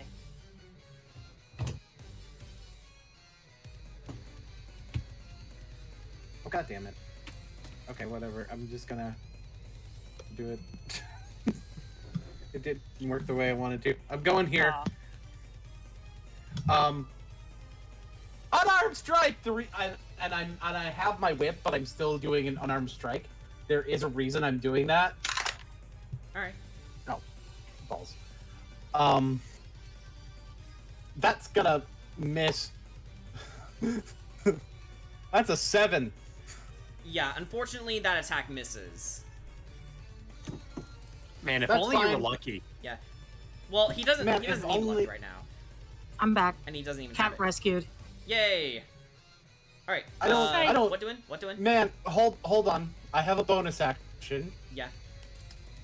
and my bonus action is to blurry a foes. Flurry No, of no, 2 no, blows. more unarmed strikes. Zamudo. Or, Okay, that's a little better. That's a 14. That'll Depends hit. on the character. That'll hit. Cool. The Belmondo, otherwise known as the JoJo. Ooh, that's 7 damage. Okay, 7 damage. It's looking very rough. We gotta smack it again with the knee! I declared the knee and it was much better! Okay. Always go with the knee. Yes! 22. Yes! Okay, that'll also hit. 7 damage again! Okay, so Nice. no surprise here. This one has been turned into a throw rug. Always declare the knee! Always declare the knee! Show me your moves! Go Belmondo. All right. Yeah, Belmondo look like Captain And Falcon over here. And that will end my turn. My AC is 18. All right. So, with this in mind, wolf number 6 is going to go next. So, wolf purple. All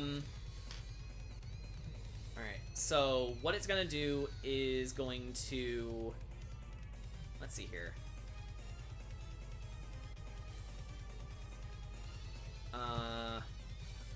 Wait, how do you do the directional thing? You right click. Oh, right click and then wait. You while you're left clicked, like you see how I'm dragging the arrow right now, and then you right click and it'll do another direction. Oh, that's a little difficult with the trackpad. Oh. Yeah, I don't. then you're I don't. fucked, There's. Well, Yeah. I'm not fucked. I'm just limited. Yeah. Well, in So- terms of doing this, then you're fucked. Like, I mean, it's not necessary. So let's see here.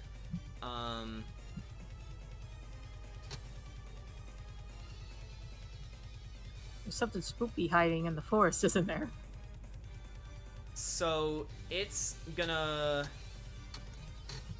expend 15 feet to go over to Yusugash, and then it is going to go for Nom nom. a bite attack. Nom nom. Alright. Nom nom. And considering that it's within 5 feet of its allies, it's going to get advantage on its attack roll. So, hang on, just slid. There we go. Okay, so. Alright, so it rolled a. Let's see here. It rolled a dirty 20 on its first hit. So I think that hits. yeah. You take.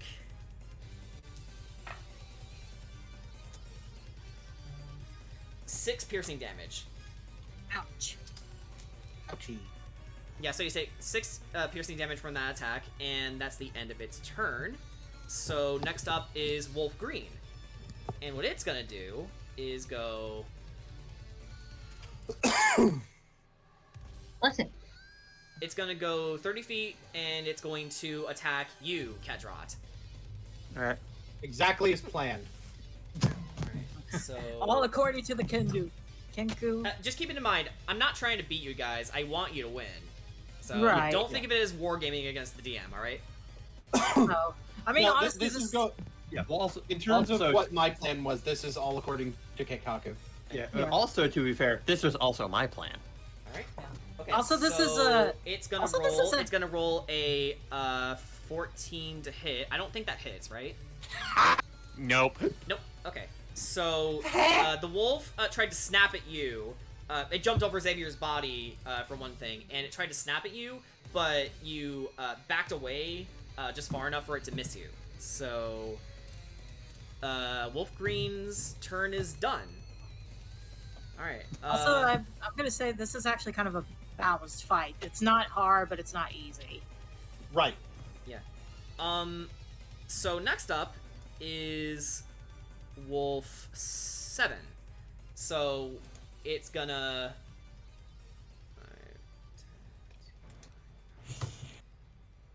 All right, so Has it'll Ark make made it it all? that far, and it's going to hold its turn. And that's the end of its turn. So, Ark, what you doing? Alrighty, let's see here. Bird up. Bird gonna eat. Did Let's somebody see. say bed? Oh, Ark, there's some delicious doggies over here. I'm on a tick. 25 and. Oh, cool. Okay. Yeah, so within range. Okay. What are you doing? Okay. Wait, Dion, I'm just now thinking, Ark! Monsters Okay, are num num! Yeah, okay, don't interrupt her. Okay. Alright, so Ark is gonna move there. Ark is gonna move there. Oh, okay. Yep, Yep, right in between the wolvies. Yeah, getting them in a not exactly bottleneck, but you're in between them basically. Yeah. Alright. Alrighty. And then, let me see, for my... Yeah, so I'm trying... Stupid question, remind me. So, like, just moving there is my action? No, that's your movement. Yeah, that's your movement. It doesn't take away your Okay, action. gotcha. Okay, gotcha. Um, this is what happens when I go from, like, spellcaster To pure melee, Okay, yeah. Yeah. Okay, so Alright, what are you thinking of doing? Alright, so for bonus action, yep, we're going to bird up. I would like to rage. Yep, so Ark is going to rage. Alright. And, actually, here, let me give a, Oh, Let me give a I little totally forgot. Actually, I messed up. So, let's get rid of the exploration thingy, and then where is it? Here it is. This is the screen that should have been there. That's my bad. This is our combat overlay. Okay. And here, I just put, there you go. So I just put a little symbol on my token, just says, okay, that's me raging. Okay. So your form swells up, and what would be your main action? Alrighty, I'm gonna take a swipe at Pink Wolf with me talons. All right then. Alrighty, so let's see Roll here. attack. Nat 20! All right. So This- yeah, double your damage dice. Double damage dice, and also because I'm raging, the instead of a D4, those I believe become D8s. My God, this Alright, poor then. wolf. This Yeah. poor wolf. Smoke bucket. Fuck. Yeah, it's like, hang on, yeah, I can roll a D8 in place of a normal for unarmed strike, and talons are unarmed. Mm-hmm. Alrighty, so 2 D8s. Alrighty, that would be 7 total. 7 damage. 7 damage total. Yeah, I rolled a 5 and a 2. Okay. Pink Wolf is not looking too good. Intimidate. And I believe that's the end of your turn, so... I think so. Yes. Yeah. Alright, so Wolf Red... Jeez, Bumblebee! Jeez, Bumblebee! Who was that? Zoom, zoom. Okay. The road outside my house is a 60k road. Dickheads like to go 60ks. Bigfoot's like, I'm getting the fuck out of here. Wait, do Americans know how much 60Ks are? Yeah. I would assume it's kilometers? I don't know how it is in Australia. Yeah, that would be kilometers per hour. Yeah. It's about 32 miles. Wow, okay. So, Yeah. Red Wolf, again, is just gonna hold its action. There's not much it can do at this distance. Basically, the wolves are all just closing in on you guys. That's their only plan right now. They're trying to, box you in, basically. And... Actually, it's closer to 37. Ah. Speaking of Either boxing, way. speaking of I read it boxing wrong. you in, 2 more wolves pop up. Ooh. Oh, you gotta Because be of course. Yeah, you couldn't really tell from your vantage points, but Rickett, you could easily tell from your passive perception that there was more than these 8 wolves. Okay, so now More of them. This one is blue, and that one is gonna be. Hang on. Wait, hang on. This one's supposed to be dead. This one is gonna be yeller. I am going to kill the yellow wolf because I'm the only yellow one here. Yellow is my Well, I color. already killed the first yellow wolf. I'm gonna kill it again. Yellow wolf isn't even that good of a rapper anyway. I'll kill you, and then kill you again. And then jumpstart your heart, and then kill you again. Okay.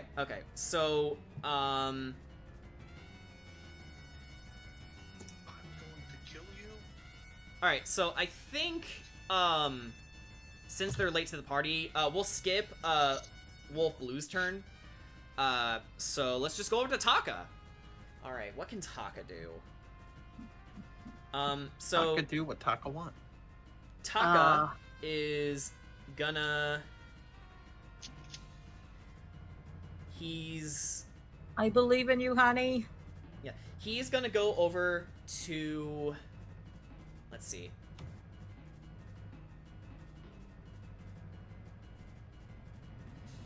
Give me a second here as I go over what he can do. Since he's a paladin, he has spellcasting, so I just want to make sure I'm doing these right. Hopefully he's Fair. got a multiple spell attack and take out some of these wolves. You'll see.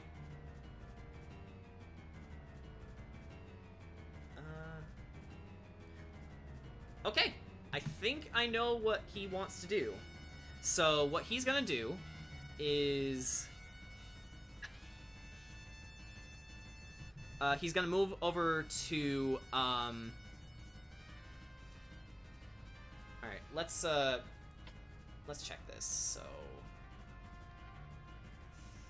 Well, he's right of you, Kira. Was it? Yes. Let me just check that. Okay, so, Alright, so what he's gonna do is cast Bless on, Sugash, Ark, and Kedrot. So, now you guys get to have a, free D4. Hey. Hey, that's my boy. Yes, you can add the D4 to, an attack roll or a saving throw. So keep that in mind. What's he have in the way? So who got the blessing? You, Ark, Sugash, and Kedrot. Okay, cool. All the melee. Alright, so I think that's the end of his turn, really. So, yeah, let's go over to, Wolf Orange. Aren't you glad to see me? I'm not sorry. Although I think I have a 30. feeling. So again, this is pretty much as far as it can go, and it's also going to hold its action. So, all right. Most of these things are just holding their actions, really. I think orange, pink, and red are holding their actions. I think, right? I think so. We're gonna say that they are. Okay. So to the top of the round, Kedrop, Mimi, and the Direwolf.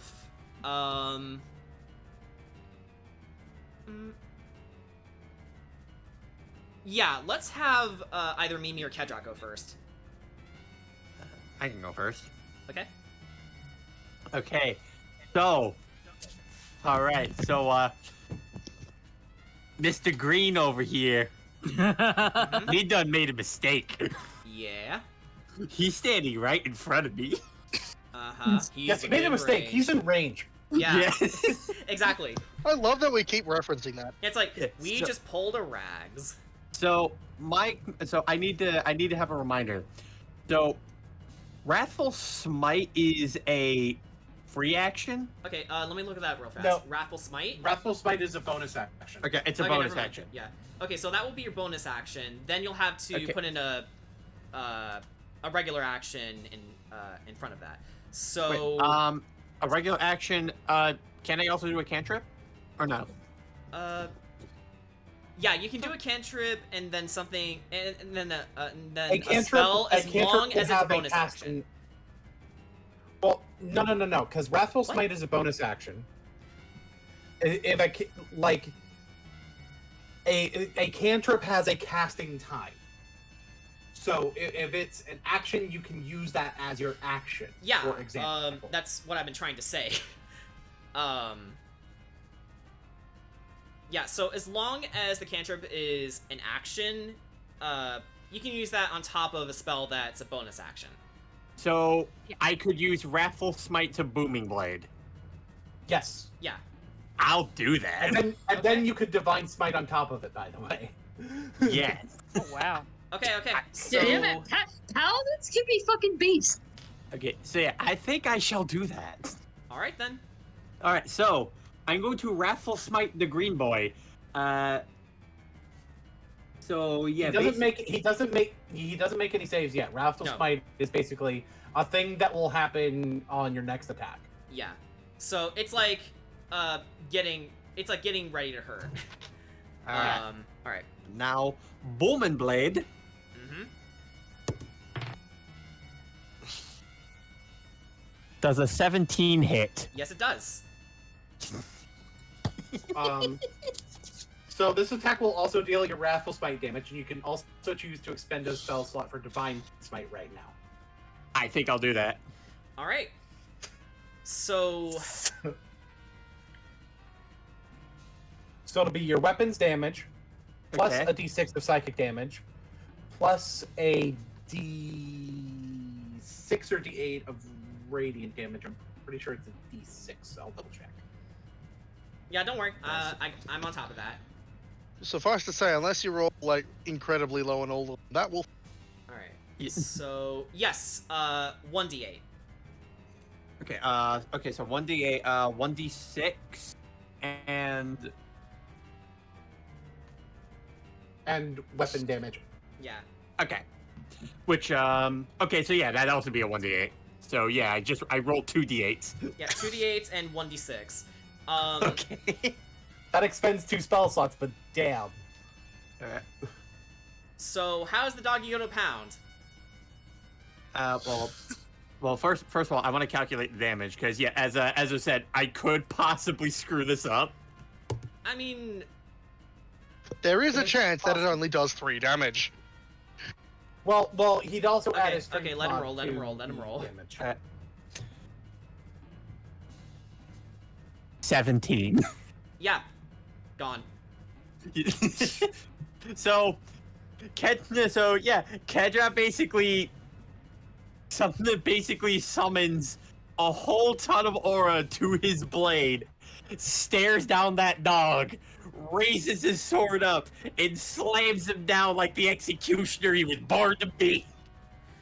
Yeah, And also, just I want to say, just for flavor, he cleaves the thing so hard that the top part of the dog hits pink. Maybe don't go that far. Like, it'll see the damage cascading over to it, and then it just weaves out of the way. Yeah.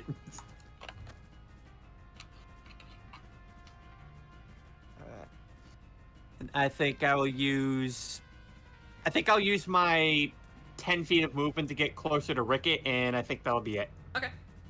Alright, so Mimi, you're up next. What are you doing? I don't know. What's Um, What's Esmeralda doing, by the way?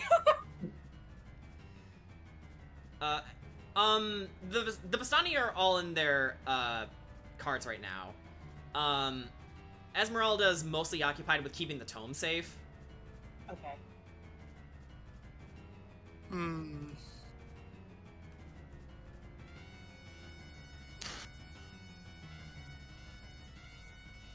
Let me double check something.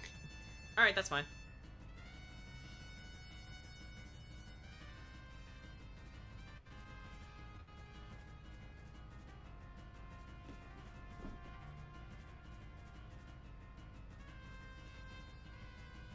All right.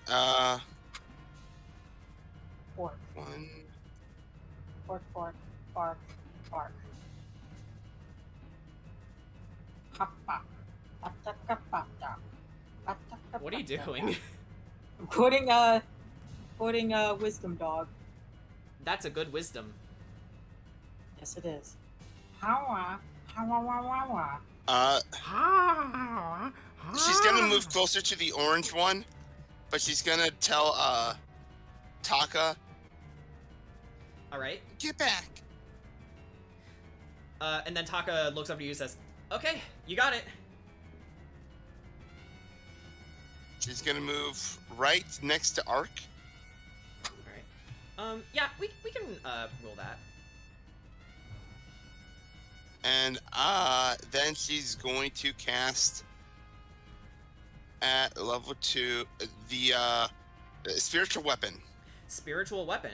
So that'll be your bonus action. Yes. Okay. So, oh, how do you want to flavor your spiritual weapon, actually?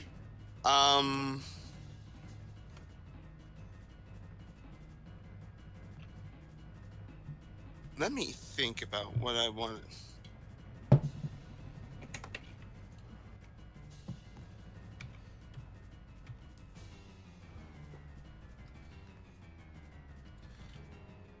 It can take whatever form I choose. Exactly, So yeah. right now, I'm going to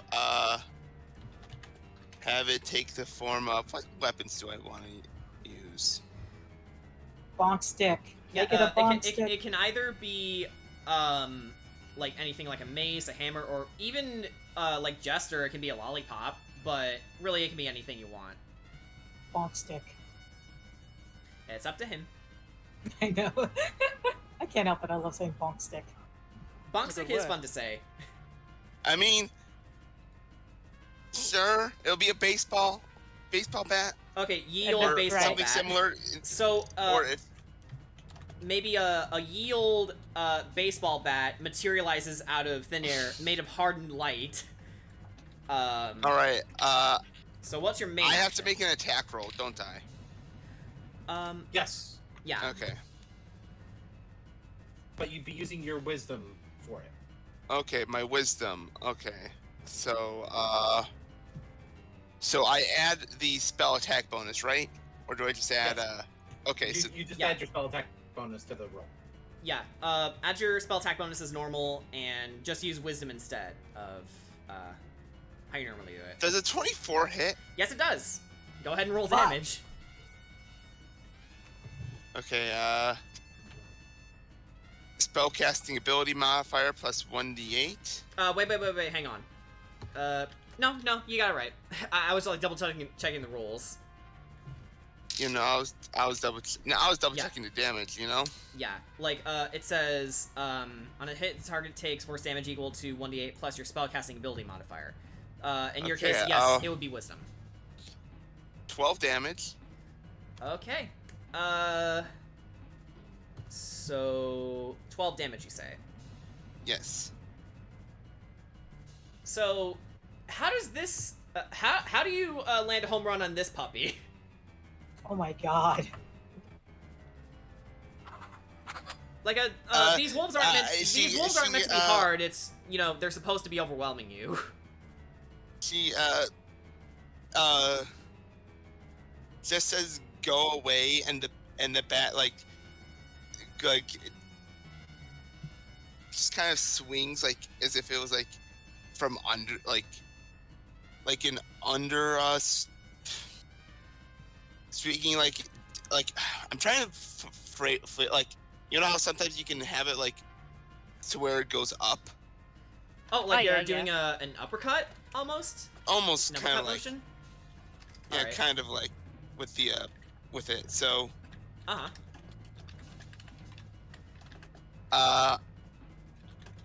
And I guess and it just flies off. yeah, I guess on top of that, you also hear the Super Smash Brothers ching sound effect whenever you hit with a home run bat.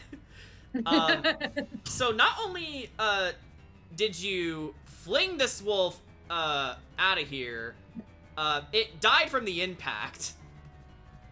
All you see is like the when a fighter flies off the stage. Yeah. Game. 1, 2, 3, 4. I knew And it. then Mimi's the she, final DLC fighter.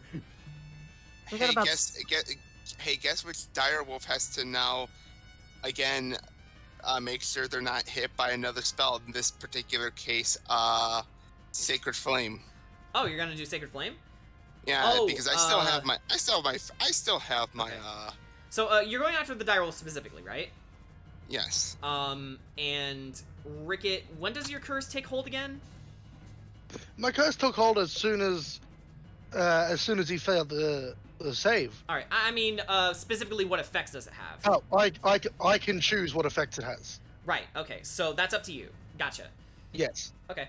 Whether it has so- any effect when it takes damage or not is my choice. Okay.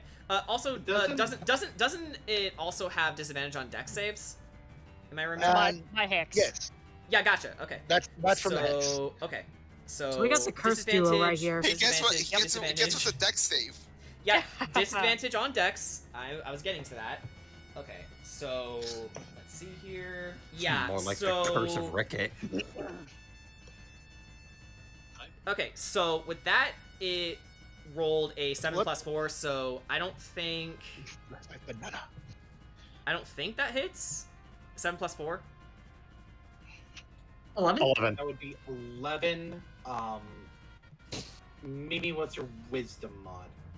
My wisdom modifier is a 4. Okay, so no, because the spell save DC would be 14. Yeah. So it fails. Yeah, it fails. Okay. Ooh, I get to actually deal damage. Okay, yeah. Go ahead and roll. 1d8 radiant damage. It's only 4, but All right. Hey, However, every little bit counts. However, Yeah. as soon as the damage is dealt, the wound caused festers and rots, dealing 12 necrotic damage and lowering its max health also by 12. All right. So, Ooh. the direwolf is hurting, but even with your cursing, again, it barely seems to have an effect on it. It seems just as healthy as ever. It's just you managed to rattle its fur, is all. This is one strange dark wolf. All right, so Mimi, is that the end of your turn? yeah. Okay then. I'm actually going. You okay? I'm not gonna do anything else. That'll be my turn.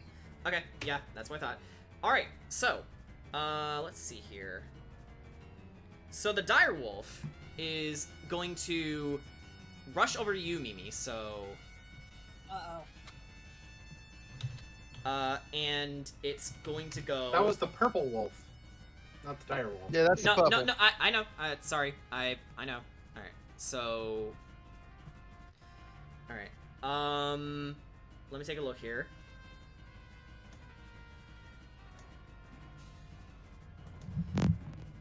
Actually, it doesn't need to move. Oh, excuse me. Let's see.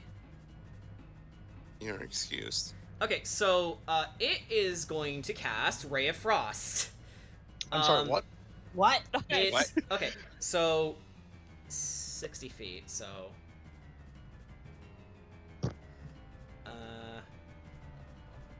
okay, so it's going to blast this way direction, and with that, it's gonna...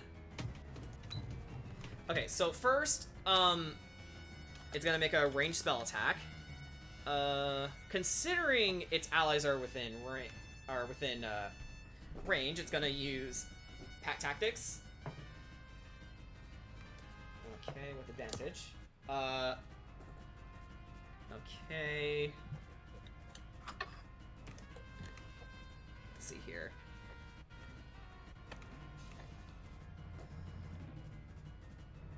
Let me do some math again.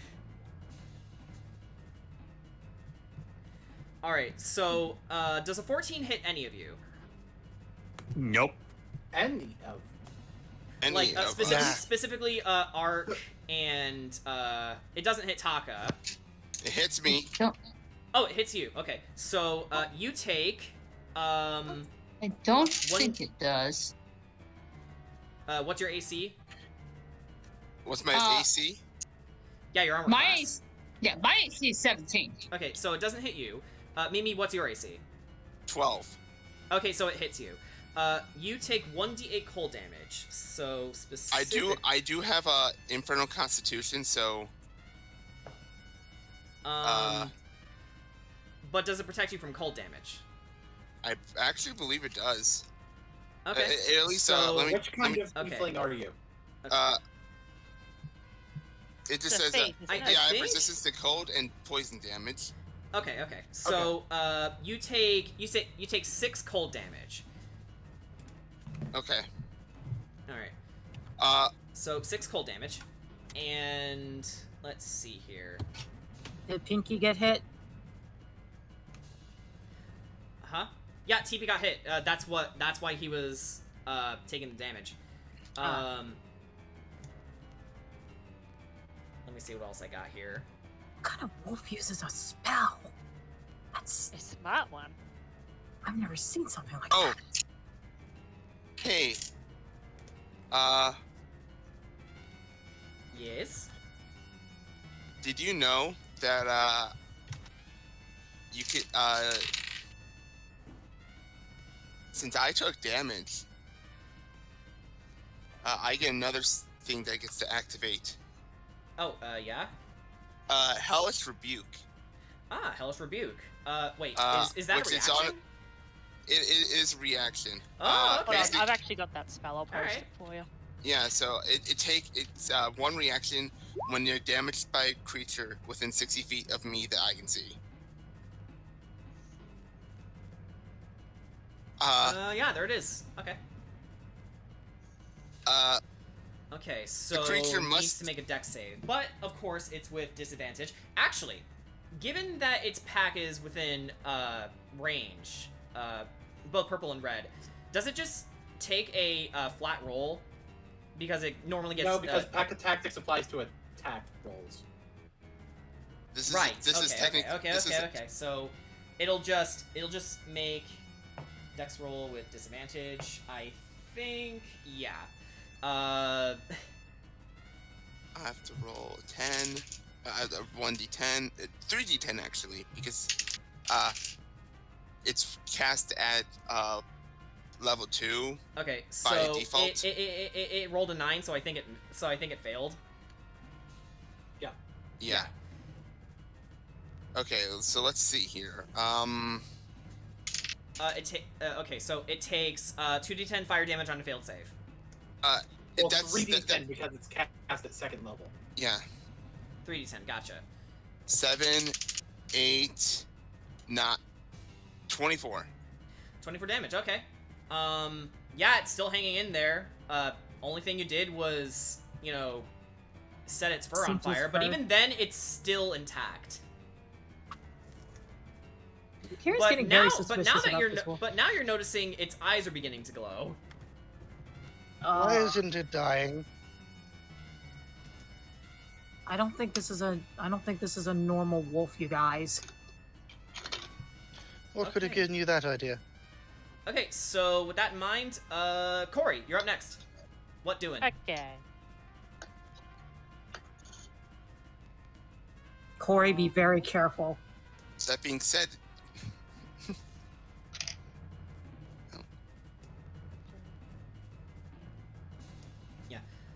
Mimi, your turn is done, for the record. oh yeah, absolutely. Yeah, okay. I already know that. Wait. Wait. Wait. Oh, yeah. What? That Sorry, was- I that was got a- that was- confused. Sorry. I was like, wait, you're not Kira, but then I was like, wait, that's Corey. Never mind. Yeah. I think it's because your names are similar. Anyway, Hold on. Corey, what doing? I'll just make my orange darker. There we go. Okay, so if I do a Burning Hands, could I get these guys? Burning hands. Let me double check that. Here you go. Burning. 15-foot cone. Okay. Yeah, I understand you're trying to help, but just remember, I'm getting a better handle on spells, so you don't have to help me as much. Thank you, though, but... Okay, so Burning Hands. 15-foot cone. Yes, you can, actually. But, of course, Sugash will probably be caught in the crossfire. Really? Yeah, Yeah. isn't he I would within be the- within that 15-foot cone. Yeah, he's Oh, within it. okay. So, yeah, you've got like 5 targets here. Alright. So they need to make If I dex move saves? There? About there. Do you safe now? Hang on, I'll show you the effect of your card. There you go. Yeah. Yeah, Oh, so I you'd always have to thought it was move- more like that rather than a long lengthways cone than that's always cone. Yeah, that makes sense. Okay. Okay.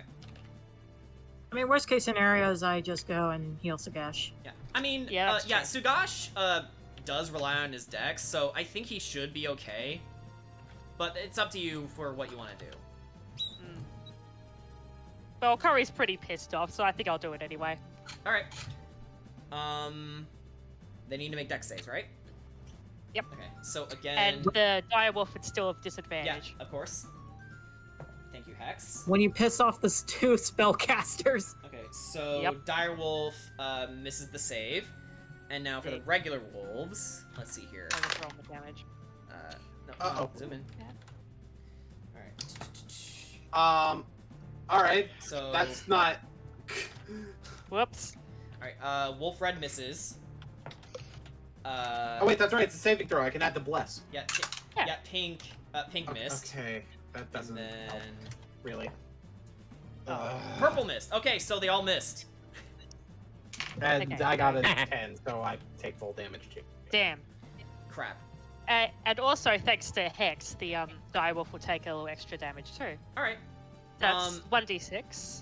Yeah, but of course, while the Direwolf is just shrugging everything that you're throwing at it, its friends aren't doing so hot. So go ahead and roll the Literally. damage. Yep.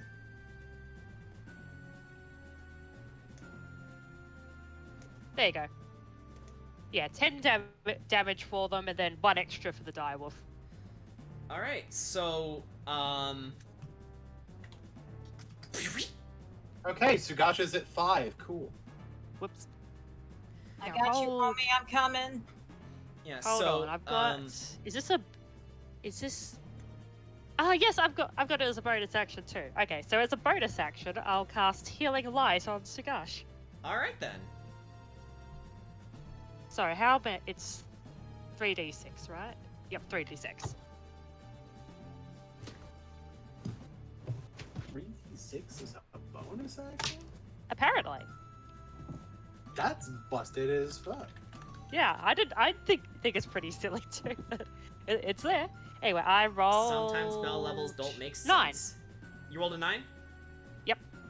All right then. There. Apology. Okay. Let me just. So many dead dogs. What is this, JoJo? Wolves, Yeah. but I imagine the two wolves in the back are like, oh shit, all Frank, Jimmy, and Dennis, they're all dead. Oh no, they even named them. Frank, Jimmy, and Frank, Jimmy, and Dimmy Dennis. and Janice. Yeah, Dimmy and Janice. I like that more. I like that more. Janice, no! Okay. So And I end my turn. you end your turn. All right. So Ricket, and Kira, which one of you wants to go first? Ricket, you wouldn't care if I go first again? Go ahead. Alright, so I'm gonna move up. Hold on, let me make sure my movement is. Okay, good. I'm gonna move up 20 feet. Okay. And now I'm at the front, and this direwolf is gonna clearly see I am pissed off. And the direwolf tilts its head in your direction. Yeah. That's all it does. Alrighty. So, Sugesh, how are you looking, buddy? I'm at 14 out of 21. Okay, so you're okay for the most part, right? You don't need extra healing? Nah. Okay. Alright. Not unless y'all throw another burning hands at me. I don't think she has it, so Alright. I think you're good. No, I don't. So, once again, to prove to this wolf that I don't appreciate you killing my best friend. I don't appreciate your tone. Yeah. So let's hope I can hit this direwolf with another Eldritch Blast. Okay. Roll I'm gonna spell ask to attack. speak to its manager. Huh? Gonna ask to speak to its manager. You're gonna pull a Karen. I'm not alright. a fucking Karen. Does an 18 hit? In 18, it. Let's see here. An 18 unfortunately does not hit because it once again casts shield. Wow. Yeah, All this right. wolf is clearly. Kira is very okay, you're clearly either a spellcaster in disguise or you're one hell of a magical wolf. You know, Jordan, would I be able to notice what's going on? You can try and make an insight check. I'm good at those too. Boy, insight. Can Yeah, I it's just- provide the it's- health action? Yeah, go ahead. Yeah, I will provide the health because I'm actually proficient in insight. 23. 23. Never mind. Okay, so I mean, the advantage also helps. He could get even better. Yeah, I would like to provide extra. you can go ahead and try. You can certainly try. Sure. Okay. So you roll again. Yeah. You just take the higher number. Yeah, go ahead and roll again, Cat Drop. Oh, okay. Yeah, so keep Yeah, your Kira's 23 in providing the mind. health action. Oh, Jesus. Oh, no. Runaway D20. Come on, get it back. Get it back. We gotta get SpongeBob back. Yeah, 23 is better. 23 better. Yeah, okay. So, this wolf is clearly eluding you. You're trying to decipher its motives, if any, but all you can tell is that this wolf, for whatever reason, can cast spells, and that's all you know. And it killed Xavier, Arissa ran away from it, and now its pack is trying to close in on you. Which, by the way, 2 more wolves showed up. Oh my god, no more wolves. Yeah, they're around this away. So let me just get the Okay. new colors. So this one is going to be green. This one is going to be red. The Kira at this point is getting very annoyed. Yeah. Okay. Christmas wolves. All right. So... I may be thinking of something though. The fact that it is capable of casting shields around itself for protection and other kinds of magic. Either we're dealing with a werewolf that's also a sorcerer, or we could be dealing with a possible paladin. Either that or somebody's using this dire wolf as a distraction. It could be that too. And somebody's casting spells over it. And if you are out there, show yourself. No response. Quit high. I hope you're not fond of this wolf. It's not going to survive. Okay, so Kira, what else can you do? What else can I do? Yeah, is that everything, or?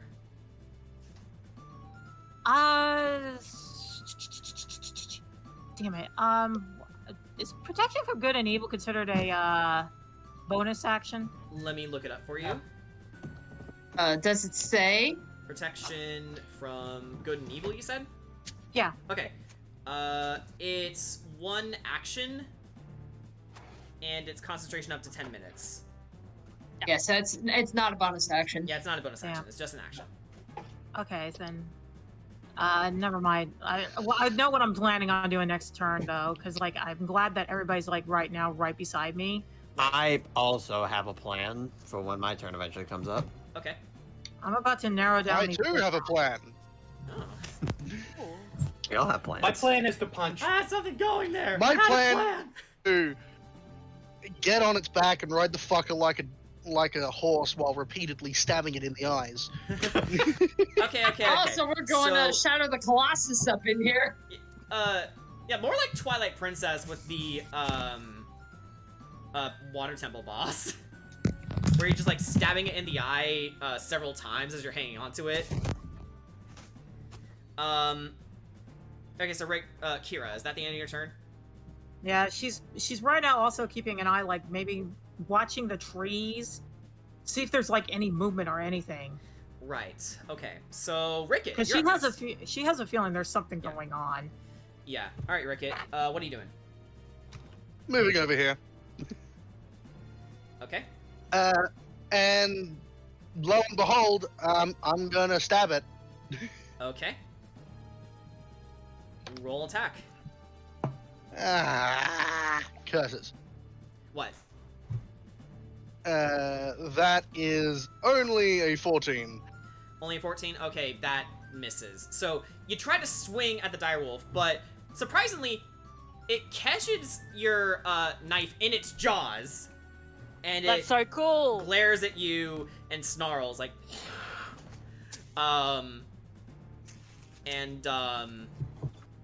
Yeah. Is there anything else that you can do at this moment, or is that it? Just a sec. Checking the rules on... No, can't do that.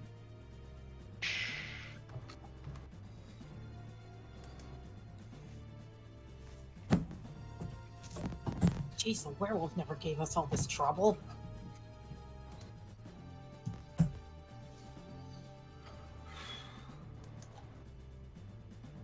I'm gonna use my cunning action to disengage You're gonna disengage? Alright. and pull back 10 feet. Alright.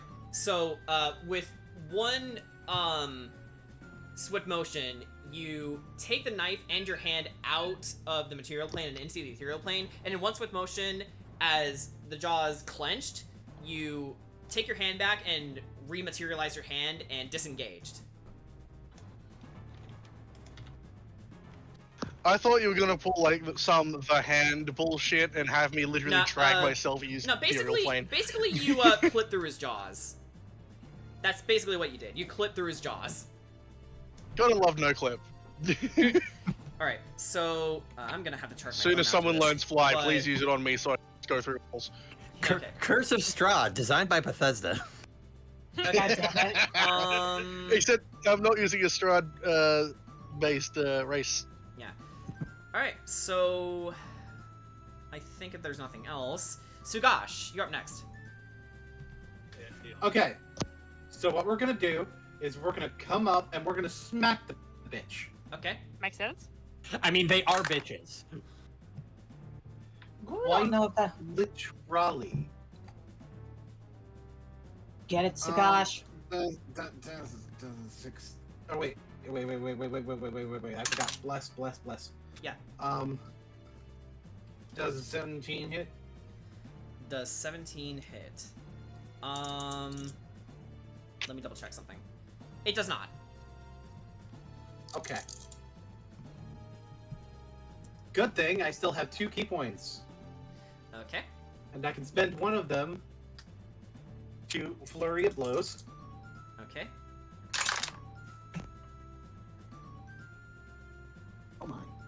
Oh my.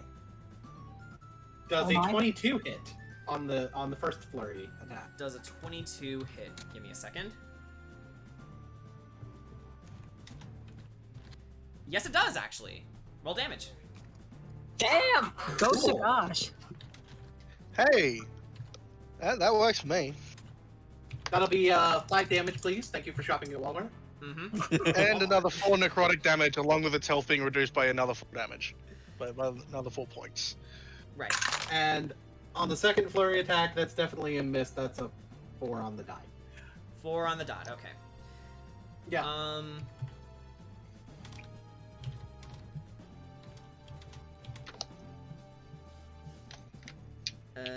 Give me 1 second here while I check something.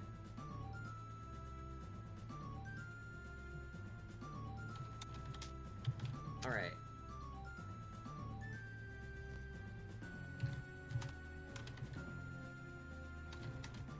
Okay, so, yeah, that was the end of your turn, right? Yes. Okay, so what Wolf Red is going to do is it's gonna dash.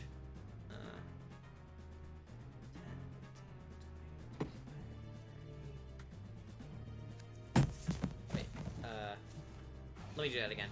Lost count. 10, 15, 20, 25, 30, 35, 40, 45, 50. Oh, you know what? I thought of something really cool. 60. Okay, so it's gonna rush over. Excuse me. What? There's no way that it can make that movement without both entering and exiting my Okay, so while My it's whip while, range? yeah, while it is moving, don't worry. While it is moving, it's gonna risk an opportunity attack, so it'll just take it. Yep.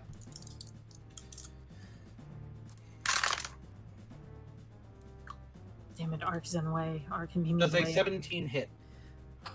A 17 does indeed hit. Cool. It will now take 6 damage. 6 damage. Okay, so yeah, even though you did hit it, it still kept on, and it's staring straight at Mimi. And You hurt the baby. You hurt the babby. I will stab you. Okay, so what it's gonna do is it's gonna go for a simple bite attack. Oh. Alright, so that would How be a many wolves- 15. How many wolves 15? have... Yeah, that'll be a 15 to hit. Yeah. Okay, so you take, let's see here, alright, that will be, 9 piercing damage on your end. Oh, I'm hurting. I got you, homie. Yeah, it nicked you good. Okay, Sugash, actually no, that'll be the end of the wolf's turn. So, up next is Wolf Yellow. It's also gonna dash. Let's see here.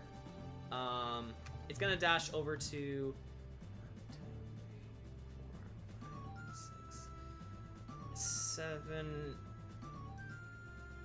Wait. What's 7 times 5 again? 35. 30. 35 feet. Okay, so it's gonna rush over to you, Sugosh, and it's also gonna go for a bite attack.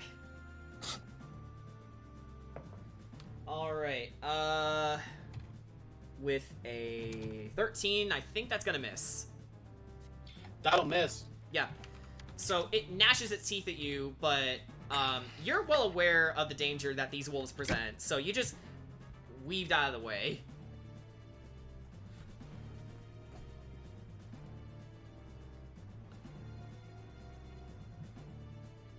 And that's the end of its turn. So up next is Ark. What are you doing? Alrighty. Methinks I'm going to take a chance at the dare wolf. I'll go on the other side here. Mm-hmm. And I will go for the unarmed strike. Okay then. Roll attack. Alright. And let me throw my that.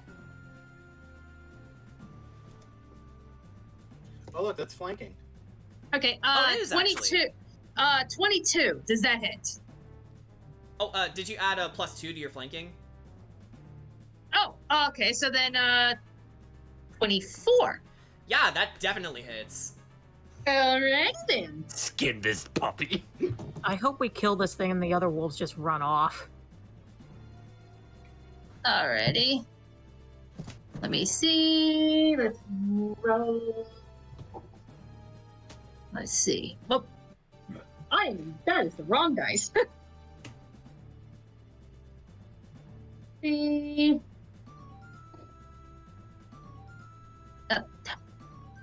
There we go. Hang on. Okay. That's fine.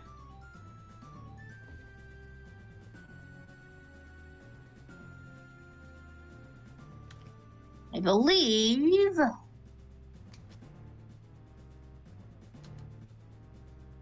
Okay. Yeah. So so I rolled a 7. Okay, so you rolled 7 damage? Yes. 7 damage, okay. And Huh? I don't know why my mouse is being stupid. I'm Oh, yeah, trying okay. to check. I'm trying to check the notes on my sheet. Yeah. You know, because because I believe I can, as a bonus action, I can go for a second unarmed strike. Okay, go for it. So, what is that? I can't read that. That is a 17. A 17 to hit? Okay, Yeah. so that misses, unfortunately. Oh, okay. So, while the first hit of your claws connected, you grazed its snout, but then it sort of, serpentined out of the way of the second strike. As in, like, it's trying to tell you, I let you have that one. Sure you did. Scrub. Alright, so... I think that's the end of your turn, Ark. Yeah, that's Yeah. all. That's all I can do. Okay, so with that in mind, Wolf Blue is gonna motion over to you, and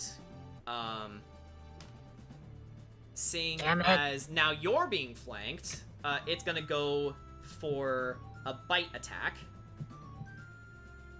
All right, so I don't think that connects. So hang on, so. 11 doesn't hit. No. Yeah, again, so it misses you. Muscle and that's tooth the end of your turn. Okay, so Taka is up next, and what he's gonna do, Go, baby, go. yeah, what Taka's gonna do is he's gonna go for a multi-attack on Wolf Red next to Mimi. So let's see here.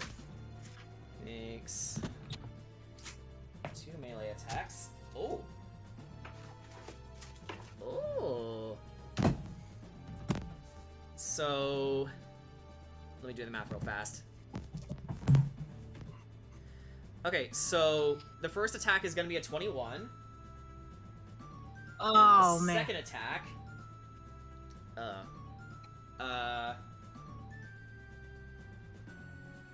Second attack is going to be a 10, which does not hit. So 21. So that means that Red Wolf takes 10 slashing damage.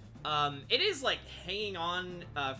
Actually, no, it is outright dead. So Taka essentially rushes over to the wolf, sees you in danger, Mimi, and cleaves its head off. And he just looks at the blade, wipes the blood off of it, like moves his arm, and it splashes away, and says, "You okay?" To That's Mimi. my husband. How does Mimi respond?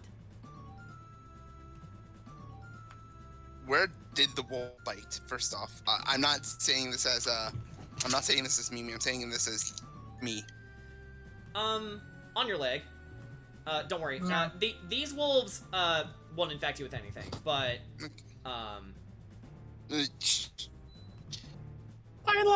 Should probably just yeah, like. these are just normal wolves. It's just the dire wolf. Well, no, that's I'm more. weirding you out. It's more just because like, oh, big gnashing attack on her leg. Probably like get on her knee to, so that like it's not like not as much pressure on the leg that just got chewed on. Yeah, that makes sense. Right. But she's responding. Fine. And he smiles and says, "That's good to hear. Don't worry, we'll get you patched up soon. As soon as we get out of this mess." Don't underestimate the wolves. And so on the top of the round, you suddenly see that the direwolf disappears. I knew it. Kira looks around. Where'd he go? All right, so I'd like to make a turn first, if I may. no, unfortunately, this is like instantaneous. So this No, is happening. I meant like other than after that. All right, just wait a bit. So, as the direwolf disappears and fades out of existence, Taka was already getting a sword out, like, hey, where'd it go? Kira also looks around. What the? And Stay alert. it reappears behind him, grabs him by the throat, and gnashes. Taka! And disappears No! again. So, Taka just, lumbers towards it, but he only just manages to get this far before he just coughs up blood. Can Kira rush over to him? Yes. Alright, Kira is hurrying as fast as she could, ready to cast Cure Wounds. Mimi would probably as also this, and as this happens, the other wolves just disperse. Get your bitches out of here. And Can I limp over? yeah, you all rush over to him and he says, No! Taka, Save it hold for on. yourselves. No, I'm not leaving you, Taka. Don't worry. I won't. And as he just looks up, I'm gonna fog shove the starts to potion roll- into his mouth. The fog starts rolling over you. Yeah, this is before you can even react. And suddenly, chaos just comes over all of you. You hear all of the Vistani freaking out, and Dami says, "Radka, get everyone inside." And Radka says, "Okay, Luvash, let's go." Luvash says, "Arba, I can't find Arabelle. What is she? I don't know. And suddenly, Esmeralda gets out of the cart, sees the mist rolling in, and she looks you all in the eye and says, "Find us at the camp! Find us!" And the next thing you knew was darkness. Oh no.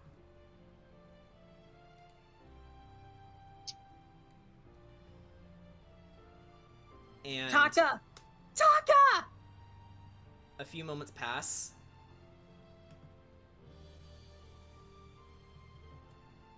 And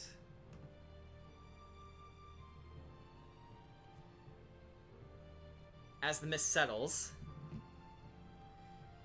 you all reawaken together, alive, but battered. Oof. You seven are alone, separated from your Vistani companions. You lost some important people, and as you reawaken,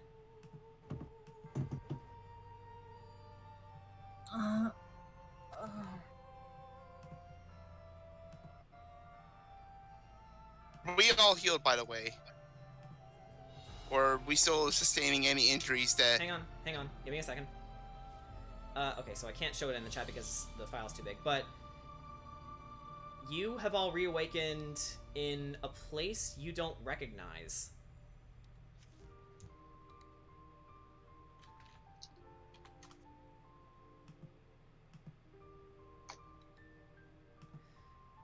And specifically, you have reawakened in the west gates of the Kingdom of Barovia. And that's where we're gonna end the session. Ah! Session. Good clean session, guys. That was great. People died. Oh yeah, Kira is gonna be very, very upset when she realizes Taka is dead.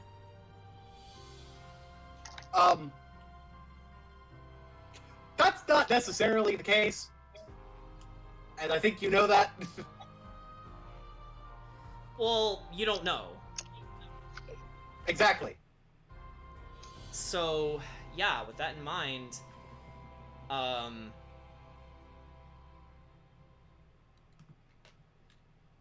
this is pretty much how it's gonna end. So, you do not level up. Okay. Damn. Do we heal? Yeah, we'll say that you guys healed because you've been knocked out. So, yeah, guys. That was fun. What'd you think? Good session. Really enjoyed. Oh boy, death for plot. No, fucking called it. I mean, yeah, Kira's got to get her character motivation somehow. Yeah. Honestly, I am a supporter of the death for plot. I enjoy it. Yeah. Death for plot is always fun. I mean, Yep. Corey is kind of like Corey lost her best friend too, Xavier. Exactly. That's why when I was weighing out the burning hands, I'm like, nope, fuck it, didn't do it. All right. And so... also, sort of like, I didn't really say it, but sort of the internal logic is like, okay, if the wolf could just charge at Xavier before he even did anything and killed him, then you shouldn't really take the wolves lightly. All right. So our next game should be on the 25th. So tune in for session 2 when that time comes. Until then, we're all just gonna prepare for the next session, and it's almost time for my favorite part of Curse of Strahd.